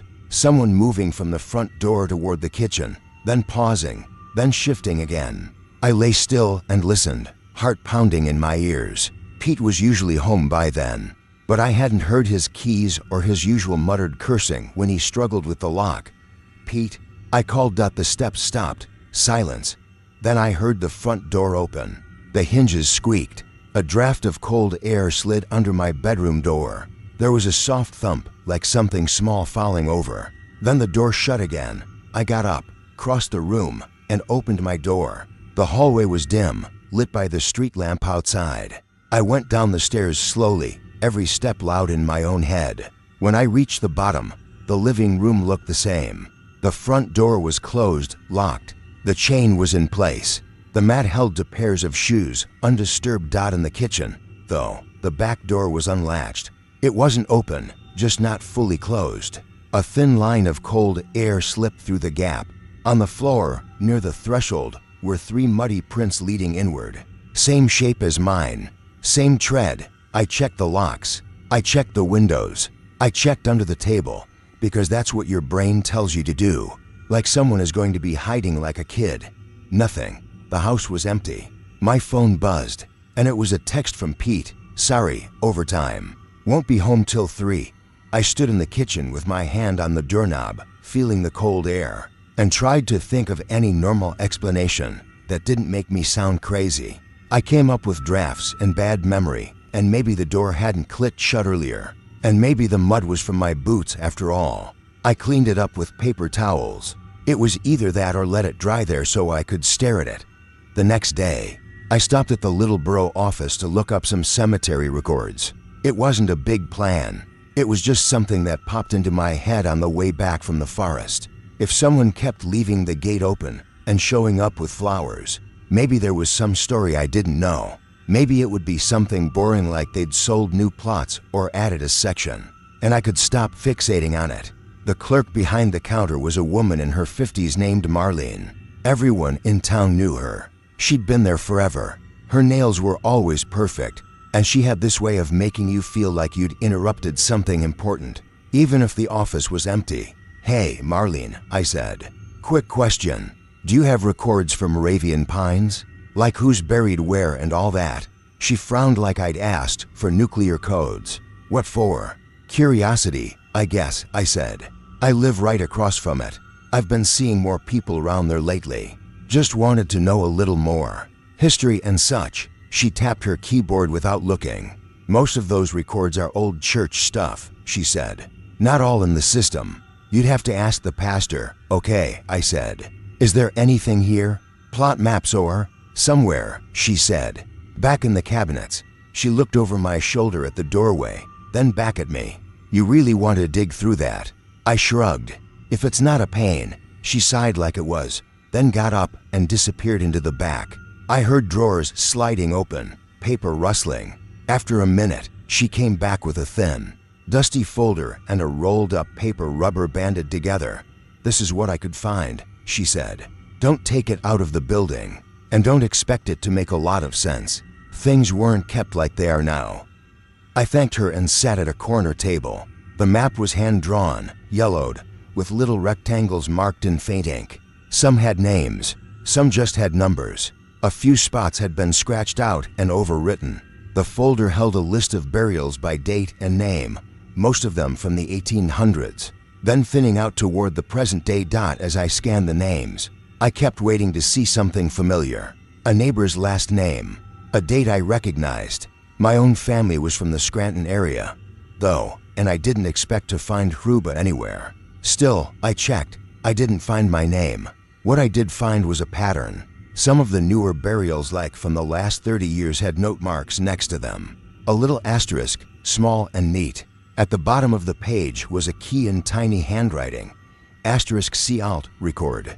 But there were no alternate records in the folder. Just the list and the map. When I went back to the counter, Marlene had her reading glasses on and was flipping through a magazine. I asked, do you know what alt record means in here? She looked at the folder, then at me. Her mouth tightened. Just church stuff, she said. Sometimes they keep their own copies. Or there were reburials. Things get moved around. Reburials? I asked, like they moved the graves. Sometimes that happens, she said. Her voice had gone a little flat. Look, honey, those graves aren't what you think they are. Not all of them, anyway. You want history, you talk to the pastor. I really have to finish this. She tapped the stack of papers by her keyboard that I was pretty sure she'd just put there. I knew a brush off when I heard one. I gave her a polite smile, handed the folder back, and left. On my way out, I glanced at the map again and tried to match the drawn rectangles in my head to the real layout. The far corner, the overgrown section by the leaning pine. Where the old leaning stone was had 3 lots marked. 2 had names, faded almost to nothing. The third had a number and an asterisk. That night, Pete got home earlier than usual.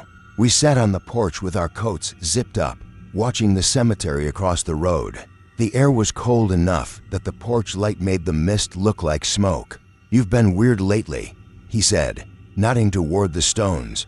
"Grief weird or ghost weird?" I asked. He shrugged. "You tell me." I told him about the footprints in the yard, the ones in the kitchen, the sound of the extra step in the forest, the way the gate kept ending up open. I told him about Marlene and her record notes. Saying it all in one sitting made it sound more connected than it felt day by day. "Okay." He said slowly. "So what? You think someone's breaking into the house to take scenic walks through the mud and look at the fridge?" "No," I said. "I don't know what I think. That's the problem." Across the road, the gate creaked. Both of us turned our heads at the same time. It hadn't moved much, just rocked a little on its hinges. The branches above it shifted in the wind. The sound could have been anything. Could be a draft, Pete said. "Outside?" I asked. "Sure." He snorted. "You know what I mean." We sat there a while longer, not saying much. Once our fingers started to go numb, we went inside. Before I shut the door, I looked one more time at the cemetery hill. For a second, just a second, I thought I saw someone standing near that far corner, by the leaning stone. A dark shape, not much more than that. When I blinked, it was gone. The next day I went back to the forest section I'd been working on. I told myself I was just finishing the last of the marking. That was true, but it wasn't the whole truth. I also wanted to prove to myself that the footsteps thing had been nerves.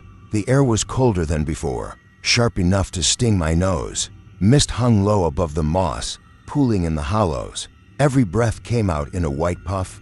I walked the route alone this time, following the bright tape Tyler had hung where I'd told him. For the first half hour, it was just me and the crunch and crackle of the ground.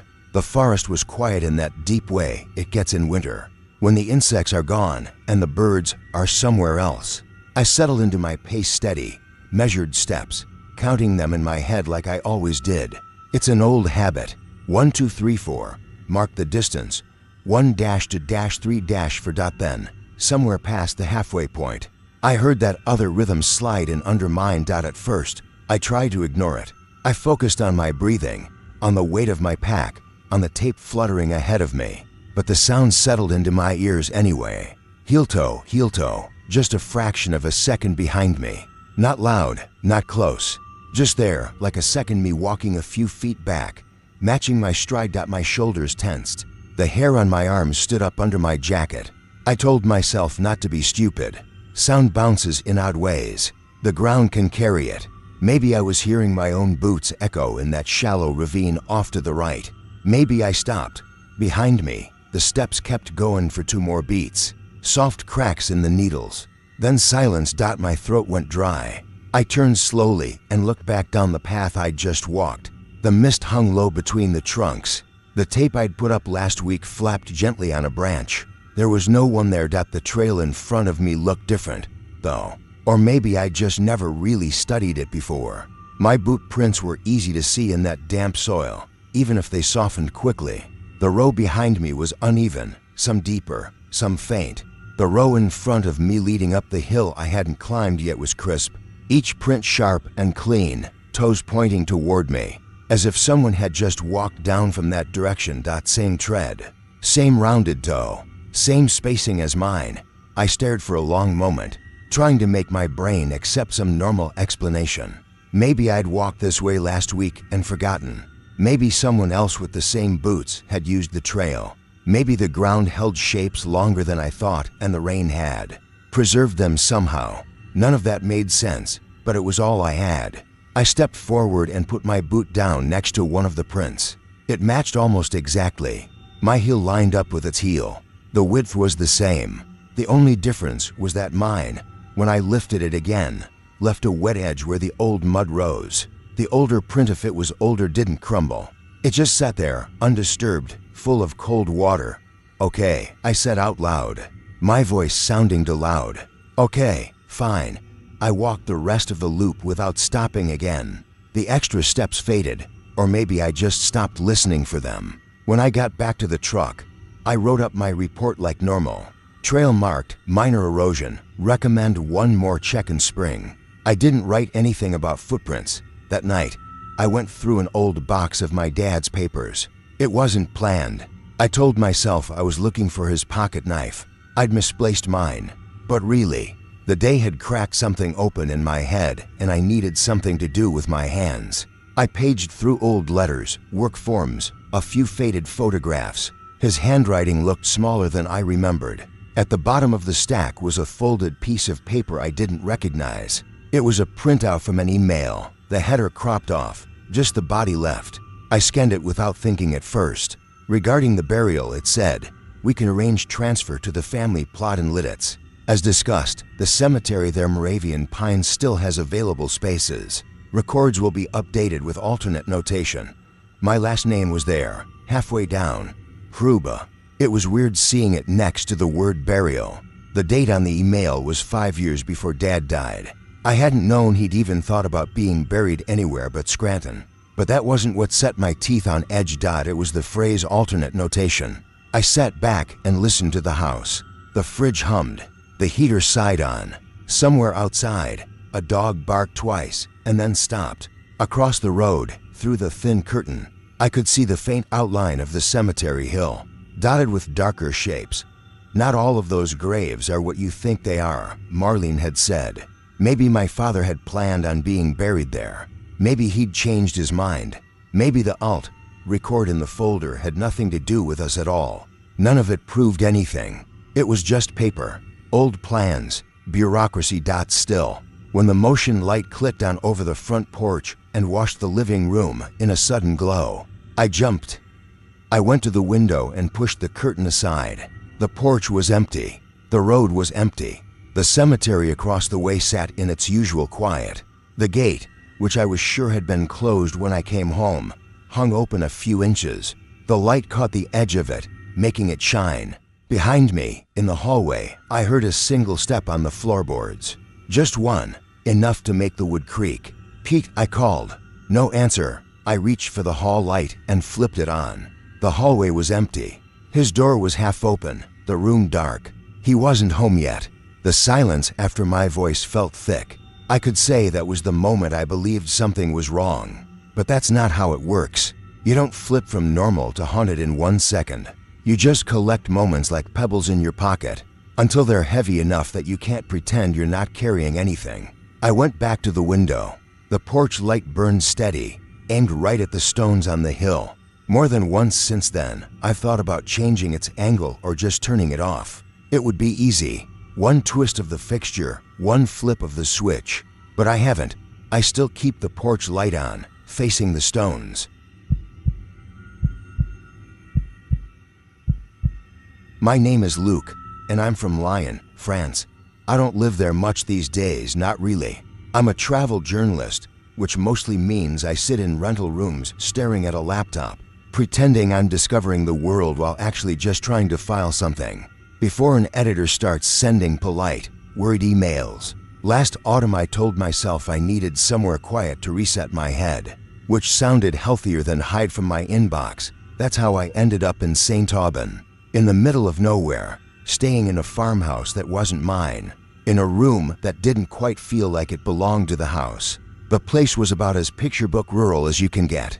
Long dirt lane, low stone walls, a barn that leaned slightly as if it were tired of standing.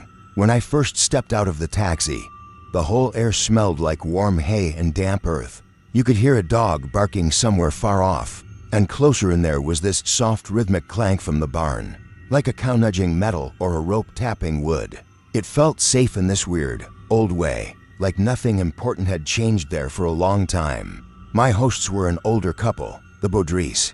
He was thin and stooped, with that farmer's tan you never really lose, and she was compact and brisk, always wiping her hands on an apron that never seemed to get dirty. They were sweet in that practical rural way, not chatty, but kind. They kept telling me how peaceful it was, how people from the city slept so well there. They weren't wrong. Nights were quiet, but not empty. There was always some small sound threading through the silence, the barn settling, an owl, the wind sliding around the corners of the house. The quiet didn't feel dead.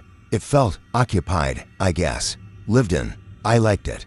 I had the guest room upstairs. It was at the end of a short hallway, a bit away from the couple's bedroom. The bed was firm, the quilt heavy, old wallpaper with little faded flowers peeled up at the seams.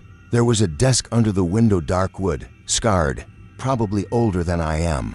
That's where I set up my laptop each night after dinner, telling myself I'd write until I got sleepy. The first night, Madame Baudry showed me around like it was a small hotel. Bathroom here, extra blankets there. The switch for the porch light is by the back door. We leave it on until 11, she said. For the path, I asked. She nodded toward the window at the end of the hall. You'll see in the morning. It's nothing. Just the cemetery. She said it like one might say the vegetable garden. Then she smiled, small and quick, and went off to bed. In the morning, I looked out. Beyond the lane and a strip of bramble, maybe 50 meters out, there was a small, walled cemetery. Stone wall about waist high, pale and mossy. A black iron gate in the center, tilted just a little. A handful of trees growing around the edges, their branches hanging over the stones like they were watching. The graves themselves were simple white or gray markers, some leaning, some almost swallowed by grass. It didn't look spooky. It looked old and a bit forgotten, but not in a sad way, just quiet. From the guest room window, the view lined up almost perfectly. Desk, glass, path, gate, stones. If I looked up from my laptop, there it was, like a painting hung at the far end of my gaze, in full daylight, with the smell of coffee downstairs and a rooster yelling somewhere. It felt harmless. I've stayed next to train tracks, highways, even a slaughterhouse once. A cemetery was nothing. I told myself that. More than once, the Baudrys went to bed early. By 10, the house would go still. No TV, no radio. Just the small noises old houses make for themselves. They let me use the kitchen late at night, and the fridge was always full of cheeses and leftovers.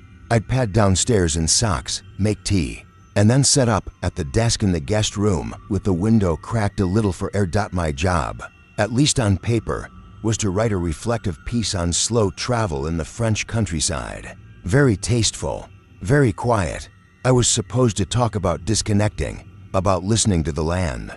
All that performative serenity you're supposed to sell readers. The irony, of course, was that I was more wired than ever. I checked my email too often. I scrolled news feeds that had nothing to do with me. When I got stuck, I'd stare out at the cemetery, watching the wind move through the trees. At first, it was just part of the background. I'd see the porch light from the farmhouse casting this cone of weak yellow over the back step, and beyond that, nothing. When trucks passed on the distant road, I'd see their beams catch on the tips of the stones for a second, then vanish. The gate sometimes shifted in the wind, but only a little, like it was breathing. It didn't bother me. One night after dinner, Monsieur Baudry poured himself a small glass of something clear and handed me a beer. "You don't mind the view?" he asked, nodding toward the window. "Of the fields?" I said. He smiled without moving his mouth much. "Of the dead? It's fine," I said. "Quiet neighbors." He chuckled once. "They were not all quiet when they were alive. Anyone I should know about?" I joked. No, he said quickly, like he'd stepped too close to something. "Old families, old stories. You're here to work, not to listen to village gossip. Sleep well. The room is good for sleep." He said that last part a little too firmly, then patted my shoulder and went up to bed.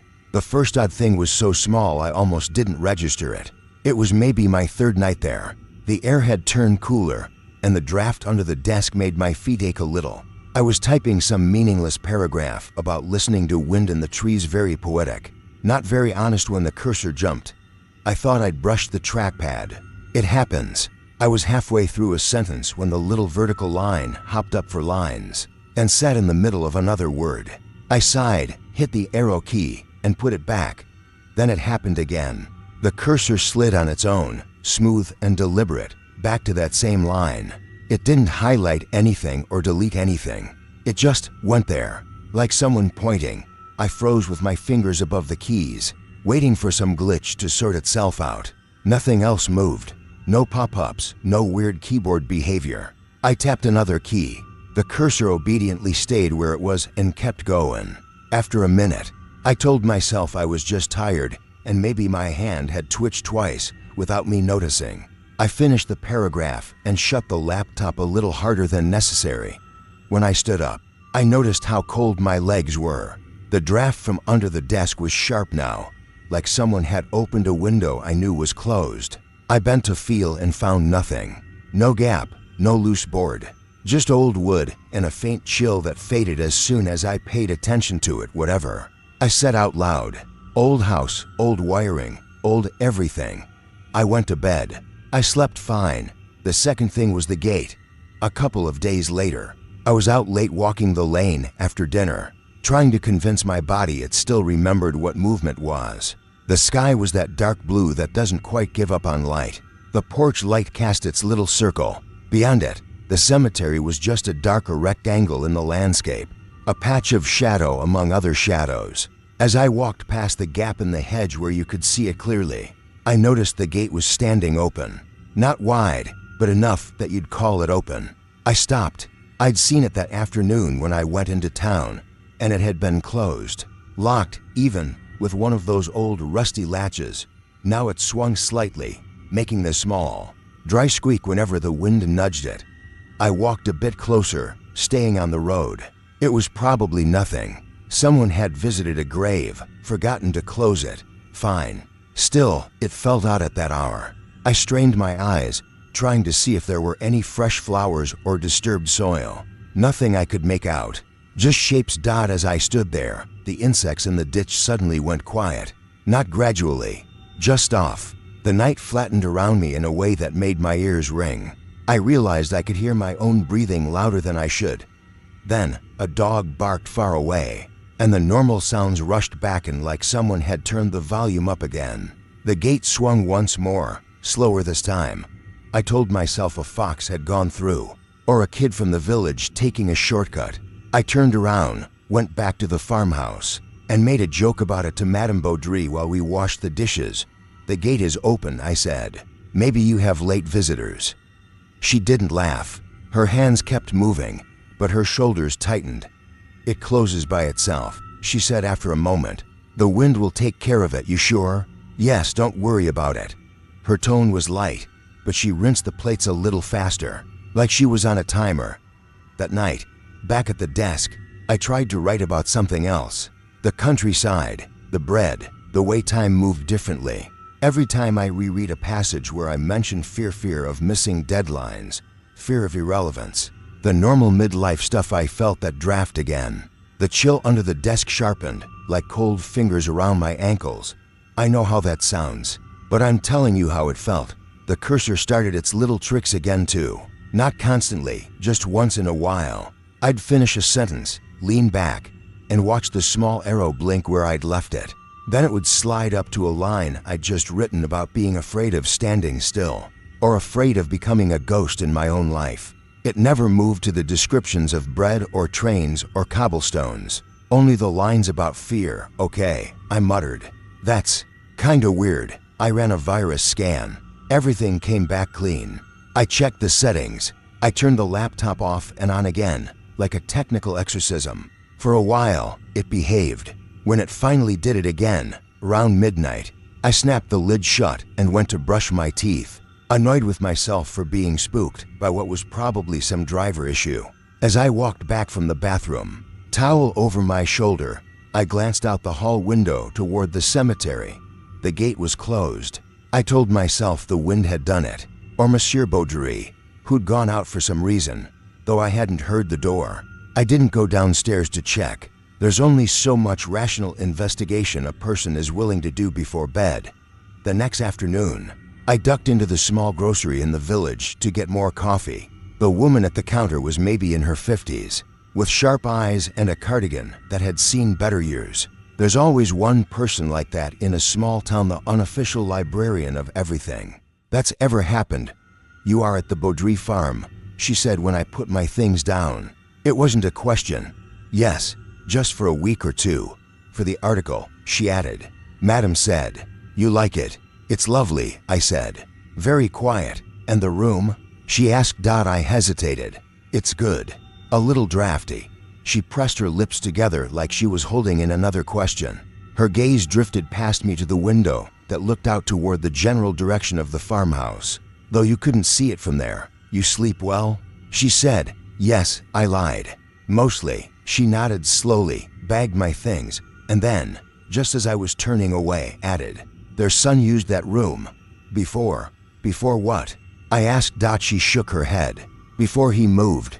Long time ago. She took my money and, as I picked up the bag, said, almost as an afterthought, you should keep the curtains closed at night. The light confuses. Animals, right, I said. Of course, that evening, I made a point of leaving the curtains open.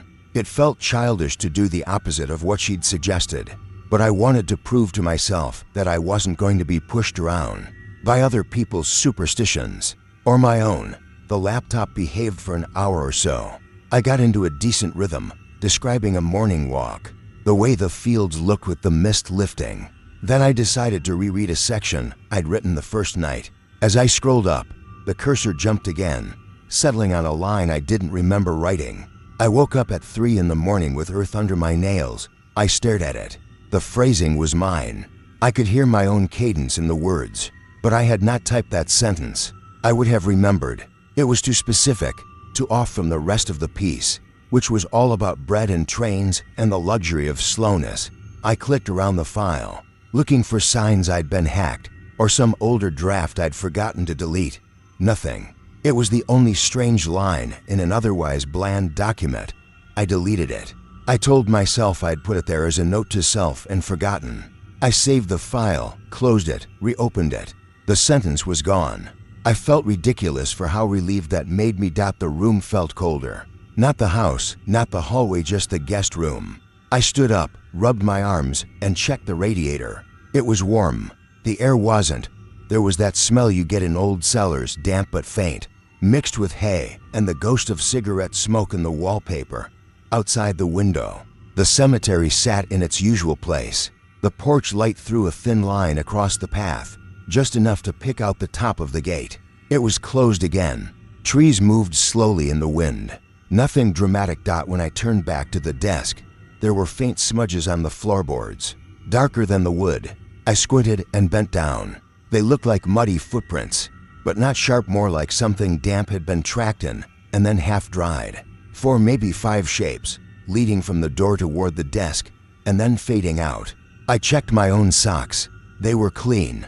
I hadn't been outside since dinner. I listened for any drip or leak, but the ceiling was dry and unmarked, probably from before. I said to myself, old stains. I just didn't notice them. The next morning, I checked again in daylight. The floor looked normal. No smudges, no spots, just old boards with old knots. I started to pay attention after that, though. You know how once you notice a pattern, you can't unsee it? That's what happened. The cursor didn't just move randomly. It went to specific sentences. The draft didn't just feel cold. It got colder at particular moments, when I'd write about fear or regret, or the way a place could hold on to you. The air under the desk would sharpen like a blade on my shins. A couple of times, when I was exhausted and not proud of the paragraphs I was producing, I could swear I heard a faint sound behind me, like someone shifting their weight on the bed. Not loud enough to be real, just enough to make me turn my head and see nothing but the quilt and the dent my own bag made on the mattress. One evening, around dusk, I saw fresh flowers on one of the graves. They were bright, almost painfully so against the gray stones, yellow and white. Probably chrysanthemums. I hadn't seen anyone go through the gate all day, and from that desk, you didn't miss much. Still, someone must have. People do visit graves. It's not strange, except the stone they lay on was one of the older ones, nearly swallowed by ivy. I hadn't noticed a name on it before. That night, with my laptop light reflecting in the glass, I couldn't read it either. Just the shape of letters under leaves. I mentioned the flowers casually to Monsieur Baudry over soup. People still visit, I said. Even the old graves. He looked up sharply. You saw someone? No, just the flowers. HM, he said, and his spoon paused halfway to his mouth. Sometimes people do things at hours you don't see, like the gate. He gave me a look I couldn't quite read. The gate swings in the wind, that's all. He changed the subject, asked about my work, my deadlines. When I tried to circle back to who was buried out there, he shut down gently but firmly. Like a door leaning into its frame, old families, he repeated. Nothing for your article. That night, sleep didn't come easily. I lay awake listening for the barn creaking, for the distant dog, for anything that would prove the world outside the room was still doing what it always did. At one point, I drifted off and woke up again to the sense that someone had said my name. Just Luke, soft, close, the way someone might say it if they were standing right near your ear so they wouldn't have to raise their voice. I sat up, heart pounding, telling myself it was a dream. The house was silent. No whispers, no footsteps. The curtains moved slightly with the draft from the window. My phone showed 3:07 a.m. I got up, went to the desk, and opened the laptop. The screen glowed in the dark to bright. My document was open. The cursor blinked at the end of a paragraph I didn't remember writing. It was about a train accident outside Dijon. I had covered an accident once, a small one years ago. 3 injuries, no deaths. This passage, though, went into detail I didn't have. The sound of metal folding, the smell of hot oil and blood, the way someone had screamed a name that wasn't mine, but I'd felt like it could be. The phrasing was mine again. My rhythm, my favorite crutches, my choice of verbs. Only the memories weren't. I scrolled up and found more. Little scattered sentences tucked into otherwise normal paragraphs, all about past events I had not lived, but written as if I had. Waking up with earth under my nails, standing in a hospital corridor listening to a priest mispronounce a name, sitting at a cemetery gate this gate too afraid to go in, knowing someone was waiting on the other side of the wall that my chest felt too tight. I closed the file, then reopened it, thinking maybe I'd opened some old draft by mistake. Same file name, same path, same online backup icon in the corner. I checked the file history. The timestamps showed edits made when I wasn't at the desk. Early morning, late afternoon when I'd been in town. Always small changes, single lines. I told myself it was sensing issues with the cloud. Maybe I'd left some other device logged in somewhere, a cafe computer, a friend's iPad. I couldn't think of when, but it was more comforting than the alternative, which I didn't actually have a name for. The next day, I took a walk to the cemetery. In daylight, it was even less threatening. The wall was crumbly up close, little ferns growing in the cracks. The gate latch was rusty but functional. When I lifted it, it made the exact squeak I'd heard at night from my window. Inside, the ground was uneven. Gravel crunched under my shoes. The smell was a mix of damp soil and something older, like paper stored too long in a trunk. Some graves had dates from a century ago. Others were newer. The bright flowers I'd seen were already wilting, their petals going soft around the edges. I found the stone they were on. The ivy was cleared just enough to see the name, Luke Morel. My own name, same spelling. Below it, dates that would have made him about my age, a little older.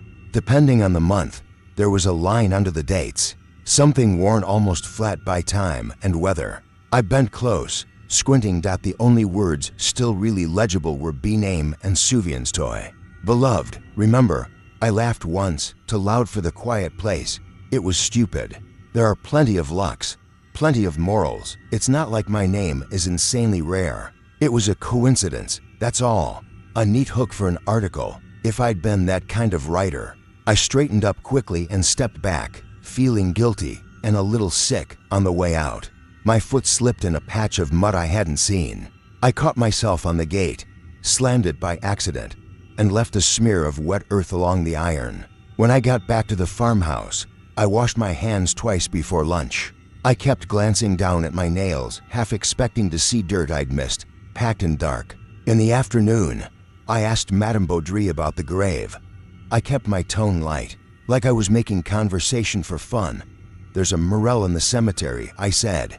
"Same as me, Luke. Funny, isn't it?" She didn't smile. "There are many morels in France," she said. "Sure, but same first name and everything. Did you know him?" She wiped the counter that was already clean. "Old families," she said again. "People move away. People come back. It's not for us to talk about." "Did he live here?" I pressed.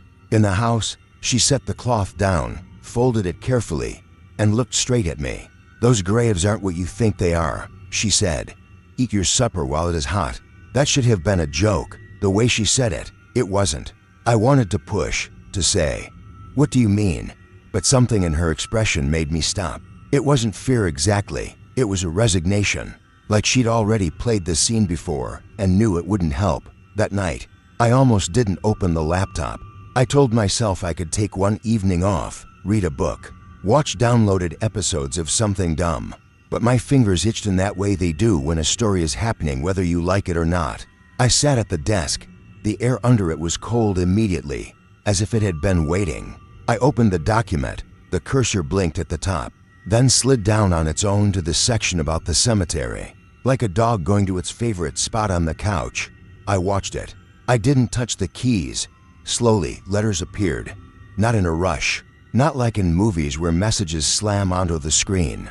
It was more patient than that. One letter, then a pause, another, like someone thinking as they typed. "I am not you."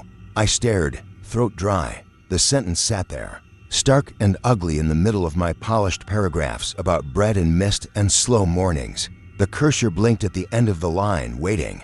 "This isn't funny," I said out loud. My voice sounded small. "If someone is in my account, this is not." The letters vanished. The line erased itself. Not all at once, but backwards, one character at a time, until only the blank remained. Then the cursor hopped, darting through the document, landing where I talked about being tired, about wanting to start over, about feeling like maybe I'd lived the same year more than once. New words appeared. "You remember wrong." The draft under the desk felt like ice water. My legs ached with cold. I pushed the chair back so fast it scraped a harsh line into the silence. I slammed the laptop shut. The room went dark except for the faint light from the hall. I was breathing too fast. My hands shook in this stupid, soft way, not dramatic enough for a panic attack, just enough to make me feel clumsy. I opened the door, stepped into the hallway, and was halfway to the stairs when I heard my own voice behind me. "Luke," it said. Just that. My exact tone, my exact accent. The way I say my own name when I'm testing a microphone or leaving a message. I turned back slowly. The guest room was empty. Bed, desk, closed laptop, curtains stirring a little. I didn't go back in that night. I slept on the couch downstairs with a blanket that smelled like wood smoke. I told the Baudrice I'd changed my mind about where I worked best, that I might split my time between the village cafe and the porch. They didn't ask why. They just nodded, like they'd heard it before. On my last day in St. Aubin, I printed out my draft in town. I didn't want to open the file again in that room. I told myself I'd edit on paper, like in the old days. The pages came out of the printer warm and smelling faintly of toner and dust. Back at the farmhouse, I sat at the kitchen table and started reading with a pen in hand. For the most part, it was safe, gentle observations, a little self-deprecation. Nothing that would make anyone uncomfortable. Then, halfway through, I found a paragraph that didn't belong. It described a night in the guest room in detail I had never written. How the wallpaper pattern seemed to shift if you stared long enough. How the draft under the desk felt like breath on your skin. How you could hear someone turning in a bed that wasn't yours at 3 in the morning. How, if you listened hard enough, you could make out which floorboard would creak before a foot stepped on it. The handwriting corrections in the margins were mine. The phrasing was mine. It read like a memory being turned into copy. The problem was that some of the details hadn't happened the way they were written, or hadn't happened yet, or hadn't happened to me. I checked the file on my laptop later, back in Lion. The digital version didn't have that paragraph. The line about waking up with earth under my nails was gone too. The file history showed only the usual edits. Nothing strange. Nothing timestamped at 3 in the morning. No evidence of anyone else in there with me. I don't use that template for my articles anymore. I don't let the cursor sit blinking, waiting to see where it wants to go. I write in longhand more often than not. It's slower, but at least I can see where the marks come from. Sometimes when I'm stuck, I still think about that room. The way the desk lined up perfectly with the view of the cemetery. The way the gate moved in the wind. The way my own words felt like they belonged to someone else when they showed up in the wrong place. I never did ask the Baudris directly who was buried under that stone with my name on it. I'm not sure they would have told me. I filed my article. The editor called it quiet and introspective, which I guess is what they wanted. We never talked about the parts that weren't there. I tell myself it was just my imagination. Stress, glitches, sleep deprivation. That's the version that makes sense. That's the version I can live in most of the time. But on bad nights, when the apartment is too still and the glow of my screen feels like it's watching me instead of the other way around, I remember how those sentences appeared, how they knew things I hadn't lived, how they sounded exactly like me. And I can't shake the feeling that the room wasn't just somewhere I stayed. The room stayed in me. The room writes me better than I remember myself. My name is Sabine, and I'm from Bern, Switzerland. I don't usually talk about myself like this. At work you learn to keep things short and factual, especially in a hospital. I'm a nurse, or I guess I still am, just on leave. Last winter there was an incident on my ward that I don't really want to get into. But after that my hands started shaking at work, and I get this tight feeling in my chest every time I walked past the elevators to the ICU. HR called it burnout. My therapist calls it trauma. Either way, I couldn't sleep and I was getting snappy with patients. So my boss suggested I take some time in the mountains. My aunt knew someone who rented rooms above Kandersteg. In this little village, you pretty much only see on postcards or hiking posters. I moved up there with one suitcase and my old hiking boots, thinking I'd stay a few weeks, breathe some clean air, and get my head back on straight. The room was on the top floor of a guest house the owner had mostly stopped renting to tourists in winter. It had sloped ceilings, a single bed, a narrow wardrobe, and a small table by the window. The radiator clanged at odd hours, but it was warm enough. If I leaned a little to the side, I could see part of the valley, and on clear days, a slice of the peaks. I didn't bring much. A couple of paperbacks, some clothes, my dented stainless steel thermos, the one I always brought on night shifts. I liked that thing. It has this shallow scratch along the side from when it rolled off a bus seat years ago. It sounds silly, but that little scar made it feel like mine, that my routine got simple fast. I'd wake up around 7, make coffee in the shared kitchen downstairs, nod to the owner if he was around, then come back up and drink it by the window. Once a week I'd take the bus down for therapy. Most other days, if the weather wasn't totally miserable, I'd hike up to Lake Oceanen.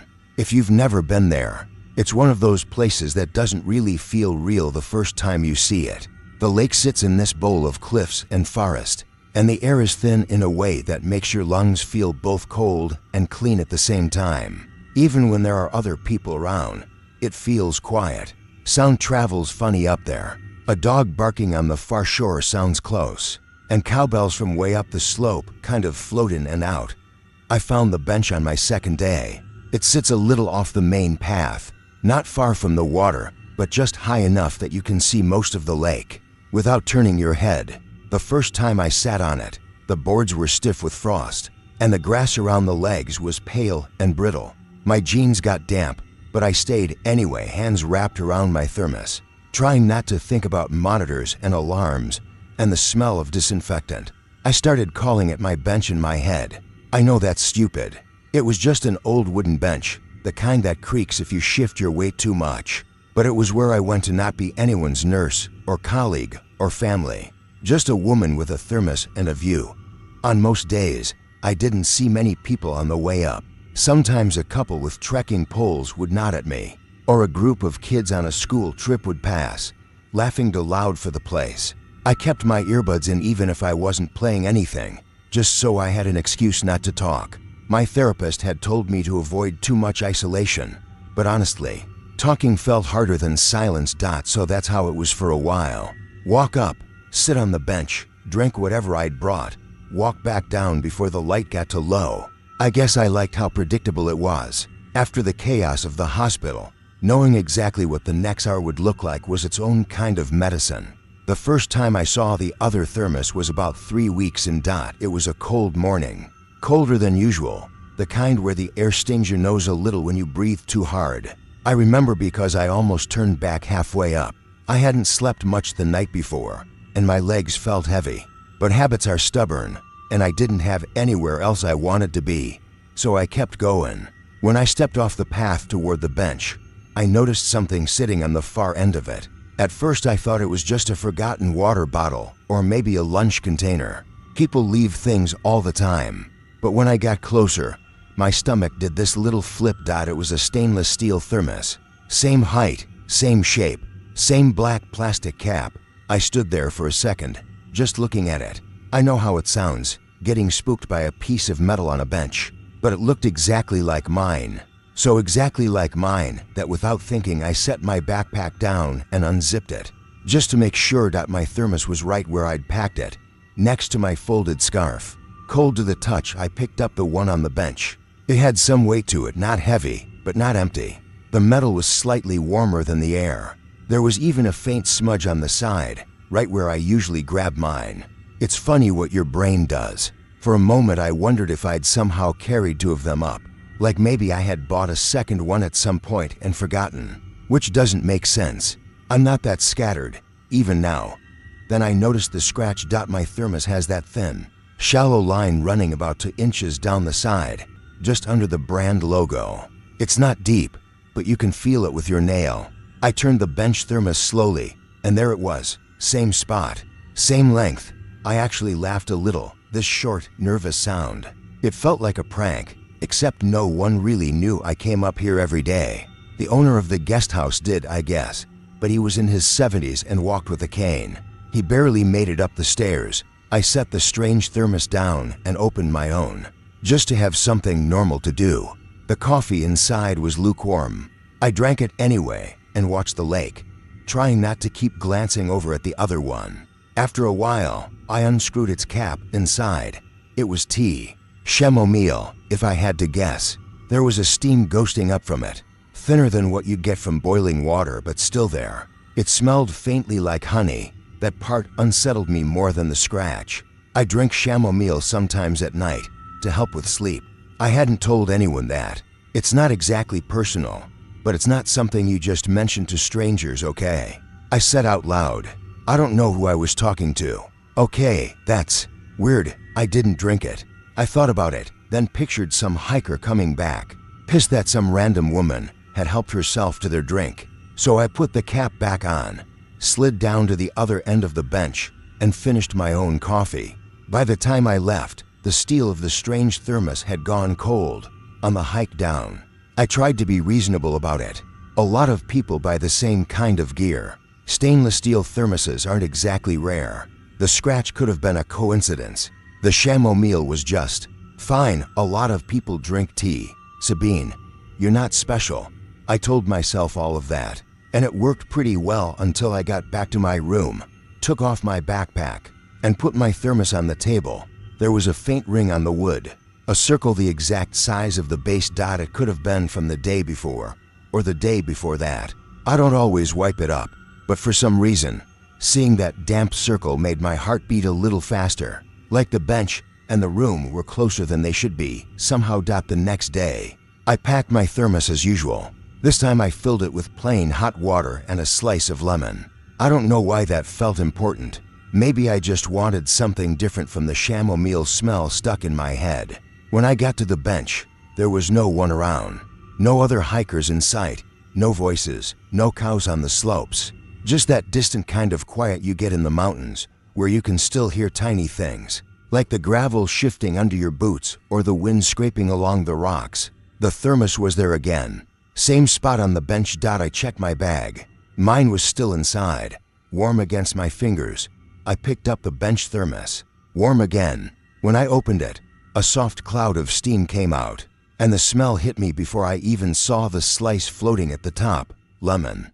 I stared at it for a long time. The hair on my arms prickled, and not from the cold. I hadn't told anyone I was changing it up. I hadn't posted going for a hike with lemon water lol on social media. I barely texted anyone at all up there.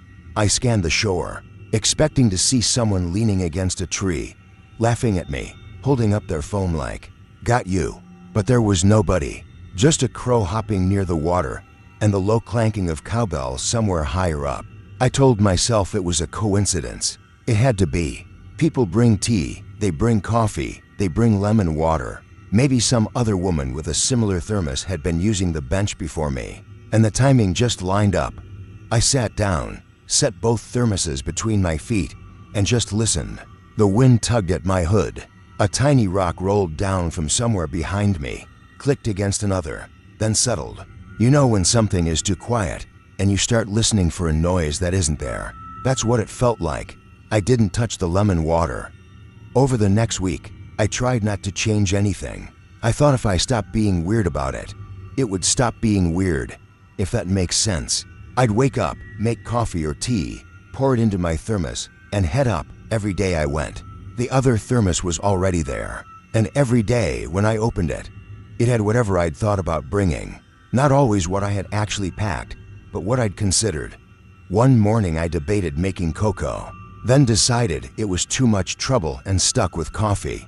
The bench thermos had cocoa, not fancy cafe cocoa, just the cheap powdered kind, a little too sweet. The kind we used to drink on night shifts when somebody brought a box. Another day I thought about adding sugar to my tea for once, but I didn't, up at the bench. The other thermos held tea that tasted exactly like I imagined it would have if I had added sugar. Not too much, just 1 spoon. I started to test it on purpose.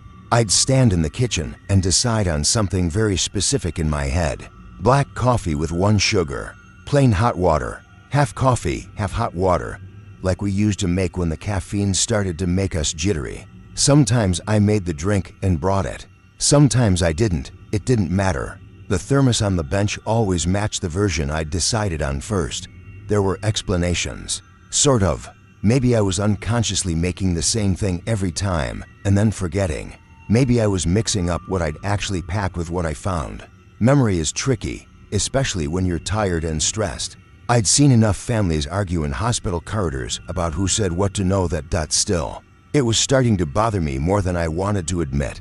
I brought it up with my therapist. In a roundabout way, I said something like, "Is it normal to misremember little things, like what you had for breakfast, or what you packed to drink?" She said yes, that can happen, especially under stress. She asked if I was losing entire chunks of time or getting lost on familiar paths, and I said no.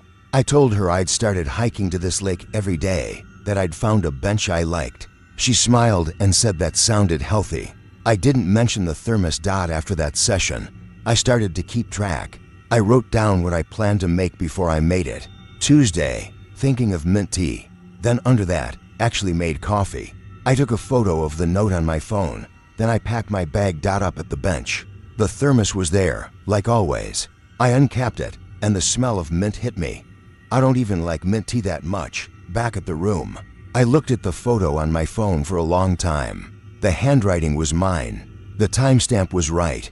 It wasn't proof, exactly, but it made it harder to lean on the idea that I was just getting confused. Round then, little things started happening back at the guest house. One evening I came in from the shared bathroom and found my thermos sitting on the table, cap off, steam curling up from it.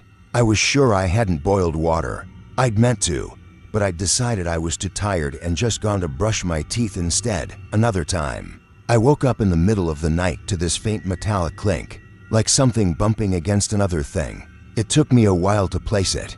It sounded like the thermos tipping over and righting itself on wood. When I turned on the lamp, it was standing upright on the table, a small fresh ring of moisture underneath it. The rest of the room was dry. I started checking the door more often. The lock was basic, but it worked. The windows were latched. I asked the owner, casually, if anyone else had access to my room. He shook his head and said no, only him, and he never went in without knocking. His face looked genuinely offended that I'd even hint at that, so I let it drop. The sensible thing would have been to leave. I know that. Go back to Bern, stay with a friend, get a different kind of help. but the idea of going back to the city made my chest tighten. The hospital was still there, waiting for me, with all its noises and smells. Up here, at least, the weird thing was just a thermos and a bench. It felt contained, so I made a deal with myself. I'd keep going up there, but I'd try one last test. If it still didn't make sense after that, I'd talk to my therapist honestly. I picked a day that was supposed to be clear. Early spring by then. The snow on the lower paths had mostly melted away, leaving patches of mud and stones. In the mornings, the bench still frosted over, but the sun took care of it by midday. That morning, I didn't fill my thermos. I didn't even put it in my bag. I left it on the table in my room, took a picture of it with the time and date showing on my phone, and locked the door behind me. For good measure, I texted the photo to myself. Weird, I know, but it made me feel more grounded, like I was drawing a line under what was real. The thermos was in the room. If there was another one at the bench, well, then it wasn't mine. Simple. The path up was quiet. My breath came out in small white clouds. Gravel crunched under my boots in that deliberate, slow way it does when the ground is still half frozen. I could hear a single dog barking somewhere far off, and the echo of it bounced around the cliffs. When I turned off onto the little side track that led to my bench, my heart was already beating faster than it should have for the climb. I told myself it was just the altitude. The bench was there, and on the far end, exactly where it always sat now, was the thermos. I stood a few meters away and just looked at it. The steel caught what little sun there was and gave off this dull, familiar shine. I could see the tiny scratch on the side even from there. For a second, I honestly thought about turning around and walking straight back down, just refusing to play. But I'd come that far, and walking away without knowing felt worse. I stepped closer. The boards creaked under my weight. The air around the lake smelled like cold stone and a faint wetness from where the ice had started to break along the edges. The surface of the water was mostly still, with just a tiny ripple near the shore where a trickle of meltwater came in. I reached out and touched the thermos, warm. I didn't open it right away. Instead, I sat down slowly, hands in my lap, fingers laced together so I wouldn't grab it on autopilot. My mind kept jumping between explanations. Someone else had copied my thermos. Someone local was watching me and leaving it there as a joke. I was sleepwalking. I was losing it. "You're fine," I said, under my breath. My voice sounded small. "You're just tired. You're fine." After a while, I leaned forward, elbows on my knees, and looked at the lake. From that angle, you can see a lot of the sky reflected in it, even on a cloudy day. The cliffs on the far side were a darker band, and my own shape was a dim figure sitting at the edge. It took me a second to realize what was wrong. In the reflection, I was holding the thermos, both hands wrapped around it, like I always did when it was cold. I could see the metal catching light on the water's surface, a little flare where the sun hit it. I looked down at my real hands. They were empty, fingers knotted together so tight the knuckles were pale. The thermos sat beside my boot, exactly where I'd left it. I told myself I was misseeing it, that maybe the angle was off, or the water was showing something else. Some trick of light and shadow. I lifted my hands a little, just to check, then put them back down in my lap. On the surface of the lake, the woman who was me didn't move her hands at all. She just sat there, holding the thermos. My mouth went dry. The wind picked up a little, brushing hair across my face, but in the reflection nothing shifted. My double's hair stayed smooth, her shoulders still. I don't know how long I watched. Time got strange for a bit. A crow called out somewhere behind me, sharp and sudden, and I flinched. The sound bounced off the water, but the woman in the reflection didn't react. Very slowly, I reached out with one hand and nudged the real thermos with my fingers. It rocked a little, then settled with a small, familiar clink against the bench. In the reflection, her hands tightened around it, just a little, enough to make a tiny ripple in the mirrored light. That was when something in my chest gave up on explanations. Not in a dramatic way, more like when you've been insisting you're not sick for days and finally admit you need to lie down. "Okay," I said quietly. "Okay." My voice sounded normal, boring even. I stood up. My legs felt steady, which surprised me. I didn't touch the thermos. On the way back down, I kept waiting to feel some huge rush of fear, or a panic attack, or whatever they call it. It didn't come. There was just this thin, cold line running through me, like a draft you can't find the source of. Back in my room, the first thing I did was look at the table. The thermos was still there, exactly where I'd left it, right down to the tiny smear of fingerprint near the cap. The photo on my phone matched it perfectly. I picked it up. It was room temperature. I didn't tell my therapist about that part. I made some vague noises about feeling a bit off on my hikes, and she asked if I was staying hydrated. I said yes. I don't go up to the lake every day anymore. Some weeks I don't go at all. But there are mornings when the air in the valley feels too heavy, and the thought of those cliffs and that cold, thin light is the only thing that settles my breathing. On those days, I lace up my boots, pick up my thermos, and head out. I don't fill it anymore, though. I just carry it empty. When I reach the bench, sometimes there's nothing there. Just the old wood, maybe a dusting of frost or a patch of melted snow where someone else sat for a minute. Those days feel almost normal. Other times, the thermos is waiting. Same place, same dent. I don't open it. I don't sit down. I stand there long enough to feel the cold on my face, long enough to hear the distant cowbells and the slight slap of water against the shore, and then I turn around and walk back the way I came. I know how all of this sounds. If someone told me this story in the break room at the hospital, I'd smile and nod and ask how they were sleeping lately. I'd say stress does strange things. Grief, too. I don't have a better explanation than that. Maybe there isn't one. Maybe it's just my brain trying to file something away that doesn't fit. We do that all the time on the ward. We straighten sheets, round bodies, and pretend it's normal. I haven't thrown my thermos away. It sits on the table where I can see it when I wake up. I like to know where it is when I think about the lake now. I don't picture the view. I picture that moment on the bench, watching my own reflection hold something that wasn't in my hands. I still can't tell you which version of me put it there first. My name is Ola, and I'm from Värmland, Sweden. I turned 47 this winter. It feels strange to say that out loud. Most days I don't feel that old, at least not in my head. My knees disagree sometimes, but that's what you get for hauling lumber and going up and down ladders for 30 years. I work as a carpenter, mostly small jobs now, fixing porches, replacing doors, putting in shelves for people who don't own a level. It's enough to pay the bills and keep my hands busy. I moved out to this farmhouse last autumn after a pretty rough spell.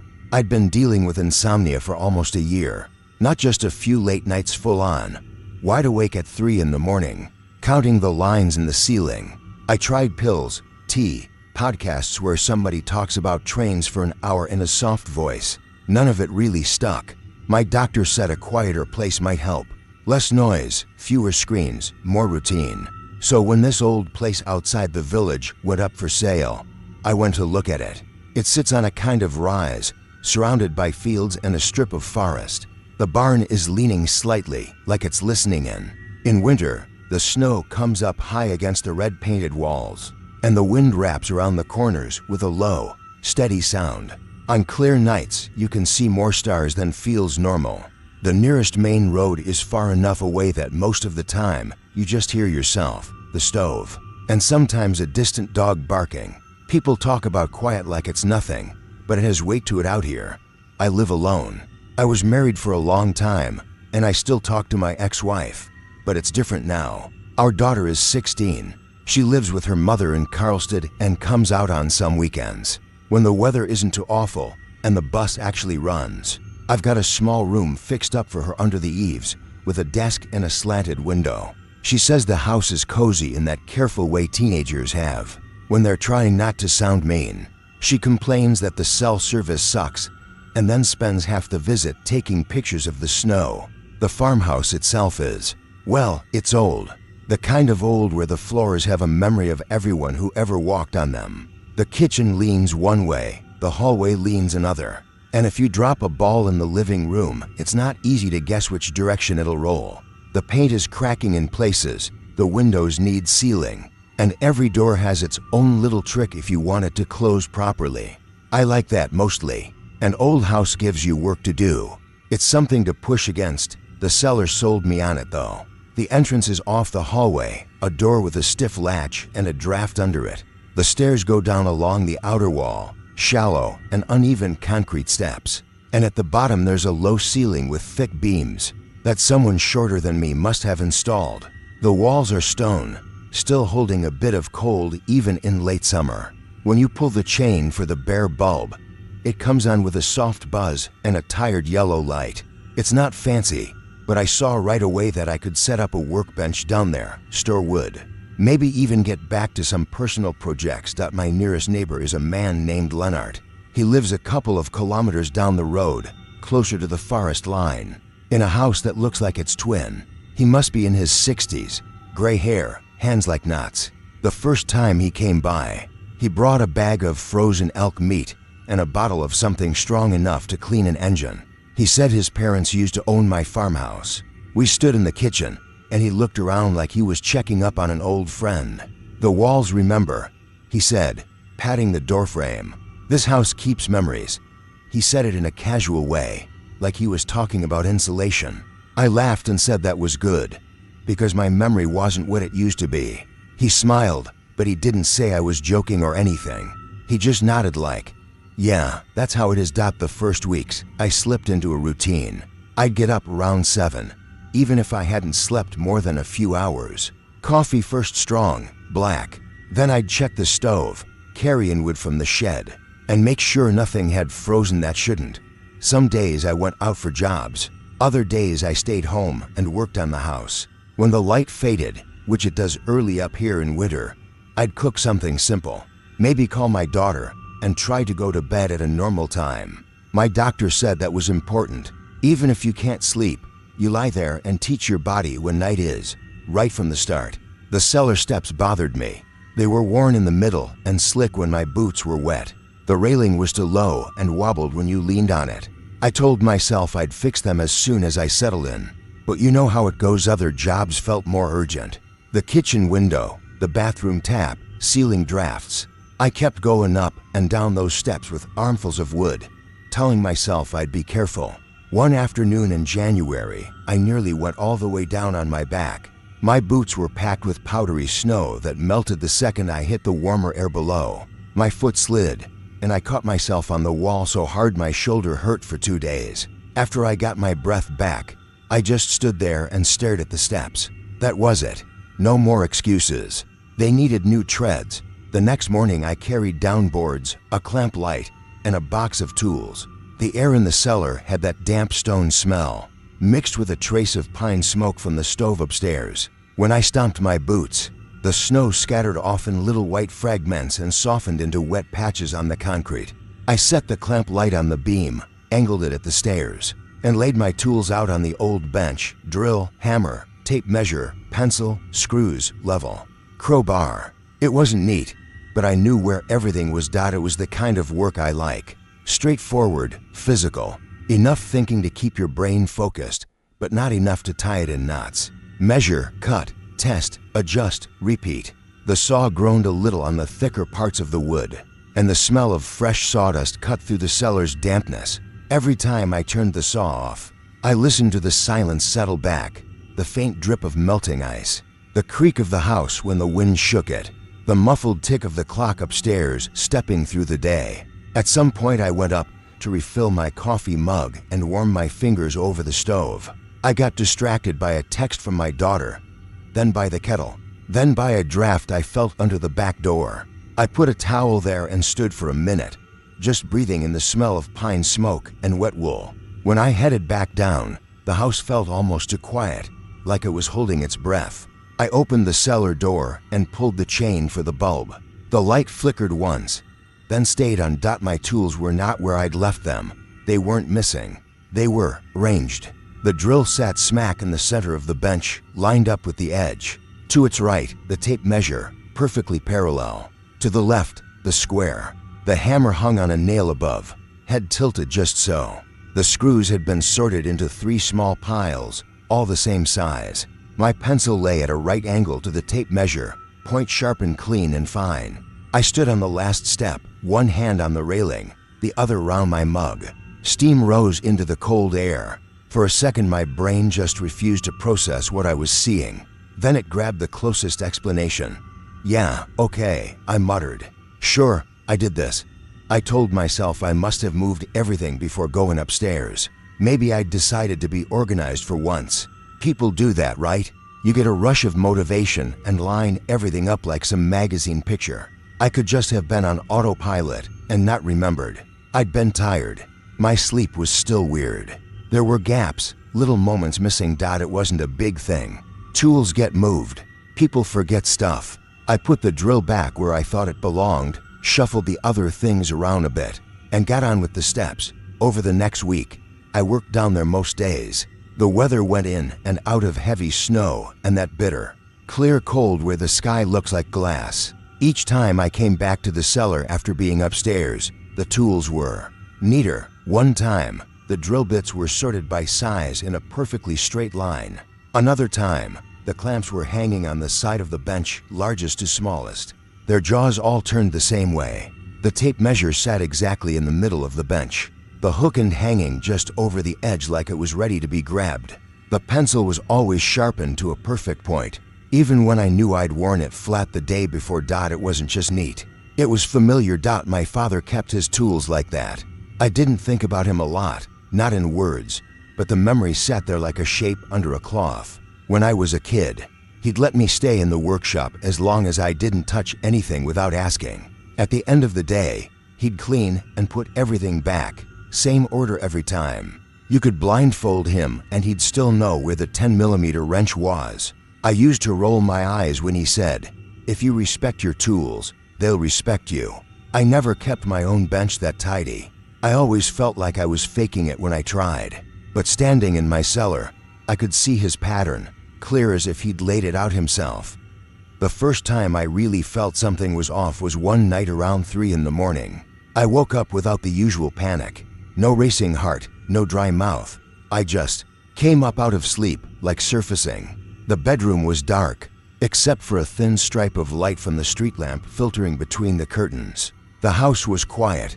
No car sounds, no plow, nothing. I listened and heard what I always hear now: stove ticking faintly, wind rubbing against the siding, something soft moving in the eaves like a mouse. Then I heard a different sound, a small, regular one, from below. A scrape, then a tap, pause, scrape, tap. It wasn't loud. If anything, it was too gentle, like whoever was making it was trying not to disturb anyone. It had a rhythm, the kind that comes with practice. I lay there and counted between the noises. For heartbeats, 6. Back to 4. My first thought was pipes. Old pipes sound like just about anything if you let them. My second thought was the stove expanding. Houses talk in winter. They sigh, they pop, they shift. You can hear a thaw coming sometimes, just in the way the beams complain. That's all it was, I told myself. Just the house moving. I didn't go down to check. That still bothers me. Even half asleep, I'm usually the guy who gets up, looks, sighs, and fixes whatever's wrong. But that night, I lay there and stared into the dark and thought, I'll deal with it in the morning. The sound went on for a while, then faded, like whoever it was finishing up. In the morning, I found a neat pattern of sawdust on the cellar floor, not spilled in random patches, but swept into a small pile beside the bench. The surface of the bench itself was clear. The saw was clean. The blade showed a faint shine, like it had been wiped. I checked the latest tread I'd cut and installed. The cut was better than my usual work on a tired day. Straight, no splittering at the edges. The line followed exactly.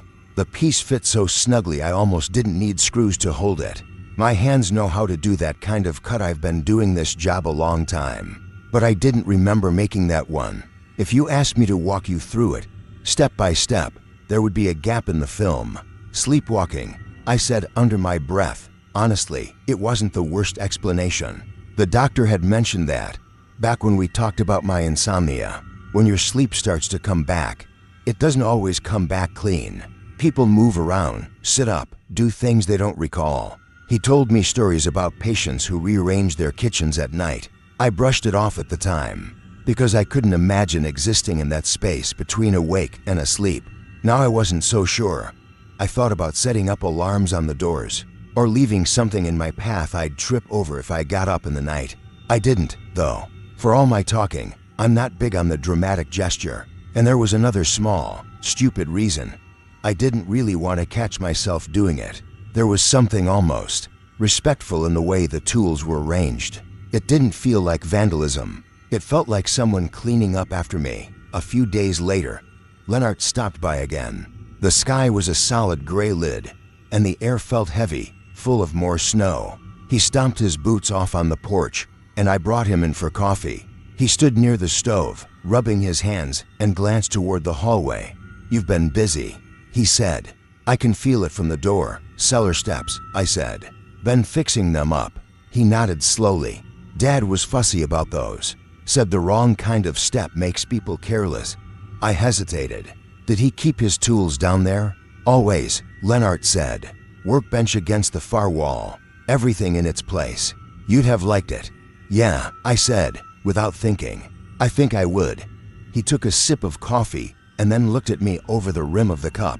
"You sleeping any better out here?" "A bit," I said. "Different, anyway." "Different how?" "Stranger dreams," I said. "And I wake up sore sometimes, like I've been working all night." I tried to make it sound like a joke. "Maybe your dad's got me doing his projects." Lennart didn't laugh. He just set his cup down very carefully. The spoon rattled once and then stilled. "You remember what I told you," he said. "This house keeps memories. You keep saying that," I replied. "What does it actually mean?" He looked toward the hallway again, in the direction of the cellar door. "Dad had his ways," he said. "He did certain things the same, every day, for 50 years. How he folded towels, how he set his boots, how he arranged his tools. When he got older, he started to lose pieces of himself. Names, places, dates. But some things stuck. His hands knew what to do even when his head didn't. This house, it's soaked in that. In him, that's just habit," I said. "Muscle memory, maybe," Lennart said. "Maybe it's more. He used to say the house helped him. That if he forgot something, he'd find it already done. Boards cut, tools cleaned. I figured he was just talking himself up. Old men like to feel useful." He drained his cup and asked for more. I poured it and didn't say anything. The smell of coffee and wood smoke filled the kitchen. "You think I'm doing that now?" I finally asked. "Working in my sleep." Lennart held my gaze for a moment. "I think this place doesn't like an empty bench," he said. "And it doesn't like mess. It remembers a certain order. It settles better when things are how they used to be. If you fit that pattern, well, sometimes the house makes it easier to slide into it." "That's not an answer," I said. But my voice came out softer than I meant it to. "It's the only one I've got," he said. After he left, I went down to the cellar and just stood there for a while. The bulb hummed faintly. My breath came out in small, pale clouds. The steps I'd done so far were solid under my feet. The workbench looked like it had been there for decades. Even though I'd only had the place a few months, there was something new that day. My father's old measuring tape lay dead center on the bench. I knew it was his. The yellow metal case, the worn black numbers on the side, the little dent where he'd dropped it off a scaffold once, and swore so much my mother made him go for a walk. I hadn't seen it since before the divorce. It should have been packed away in a plastic crate in my ex-wife's storage unit, under Christmas decorations and old clothes. I picked it up. The weight was exactly as I remembered. When I pulled the tape out, the metal hissed against itself, and I could feel the faint stick at the 1-meter mark where he'd once spilled glue, and wiped it off in a hurry. For a second I felt dizzy, like the floor had tilted.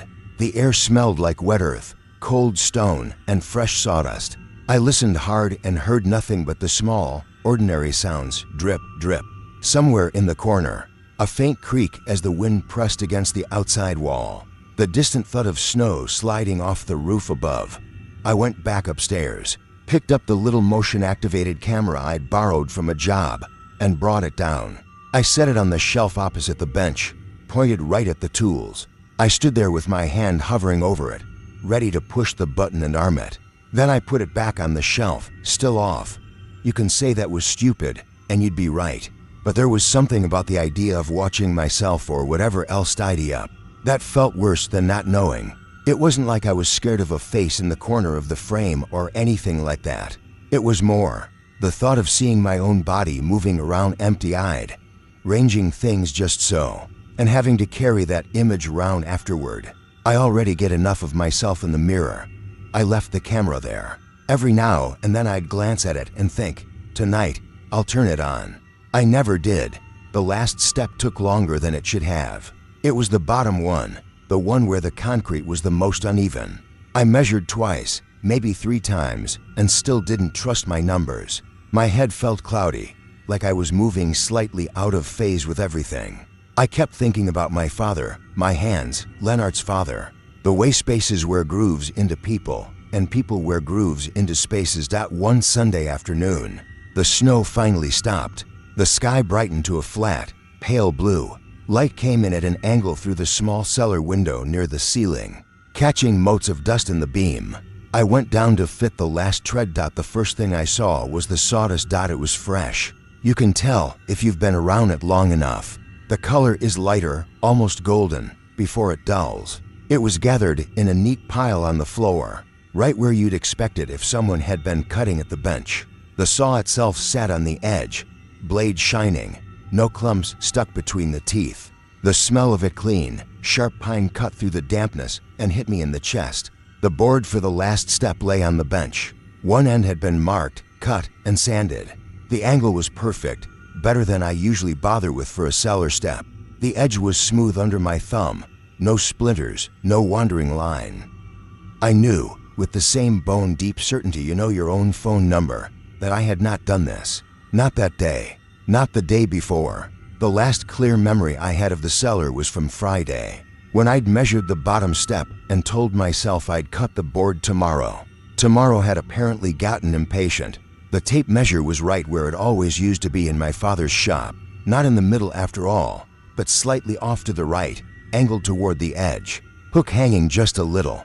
The pencil lay beside it. The chisels were arranged by width, their blades oiled and facing the same direction. This wasn't my system. It was his. I stood there, one hand on the back of the bench to steady myself. My own breath sounded loud in my ears. The bulb above hummed on and off. Just a tiny fluctuation in the current you wouldn't notice anywhere else.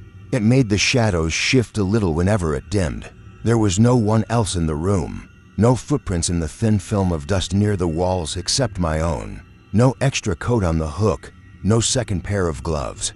Just the work done well. A long time ago, when I was maybe 12.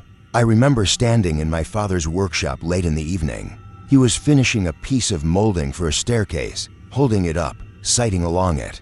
His hands blackened at the knuckles with ground and dirt. The radio was murmuring some talk show. He didn't see me at first. He was humming quietly, some song he'd listened to so often that it had worn down into a kind of wordless tune. He looked calm, tired, but settled, like every part of him was where it was supposed to be. That picture came back to me there in the cellar so sharply it almost hurt. For a second, it felt like if I turned my head fast enough, I'd catch him standing just out of sight, wiping his hands on a rag. I didn't, of course. There was just the bench, and the board, and me. This is the part where I'm supposed to tell you I heard a voice, or felt a hand on my shoulder, or saw something in the corner.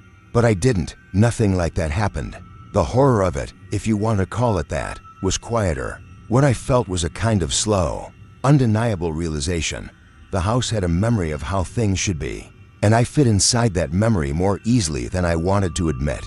Maybe it was all me. Maybe I'd been getting up at night, walking down those steps half asleep, falling into old patterns like they were grooves worn into the floor. My hands could have done all of this, guided by muscles that remembered my father better than my head ever did. Or maybe the house was helping. Maybe, like Lennart said, it didn't like an empty bench. Maybe it nudged, just a little, when it saw a chance to put things back the way they were. I picked up the finished board and carried it to the bottom of the stairs. It fit into place so neatly, it felt like it had grown there. I screwed it down, feeling every turn of the driver in my wrist. When I was done, I stepped back and looked at the whole run of steps, all smooth and even now, safe. I went upstairs, made coffee, and stood by the window. Outside, The snow-covered fields glowed softly under the pale sun. A faint column of smoke rose from Lennart's chimney in the distance. The house creaked once as it settled on its foundations. Somewhere down below, a drop of water fell, and another. In a rhythm I was starting to know by heart. I could move, if I really wanted to. Sell the place. Go back to an apartment in town with neighbors on the other side of thin walls and streetlights pouring through the curtains. I could get rid of the bench, throw my father's tape in a box, lock the cellar door, and never open it again. I haven't done any of that. Most nights now, I sleep. Not always well, but better. When I wake up in the dark, I listen. Sometimes I hear only the wind and the stove. Sometimes there's that soft scrape tap from below, like someone setting a tool down exactly where it belongs. I tell myself it's just the house settling. Old wood, pipes, nothing more. I don't own a camera that points at the bench. I haven't checked any boxes at my ex-wife's place to see if my father's tape is still there, or if this one is somehow that one. There are answers I could chase, but I don't. I move through the rooms, touch the door frames the way my father did, fold my towels in three without thinking. I go down to the cellar and find things already arranged in a way my hands understand. Some days it comforts me. Some days it makes the back of my neck prickle. I don't know if it's memory habit or something else that lives in the grain of the wood and the stone of the walls. I'm not sure there's a difference anymore. I think the house remembers who I was better than I do.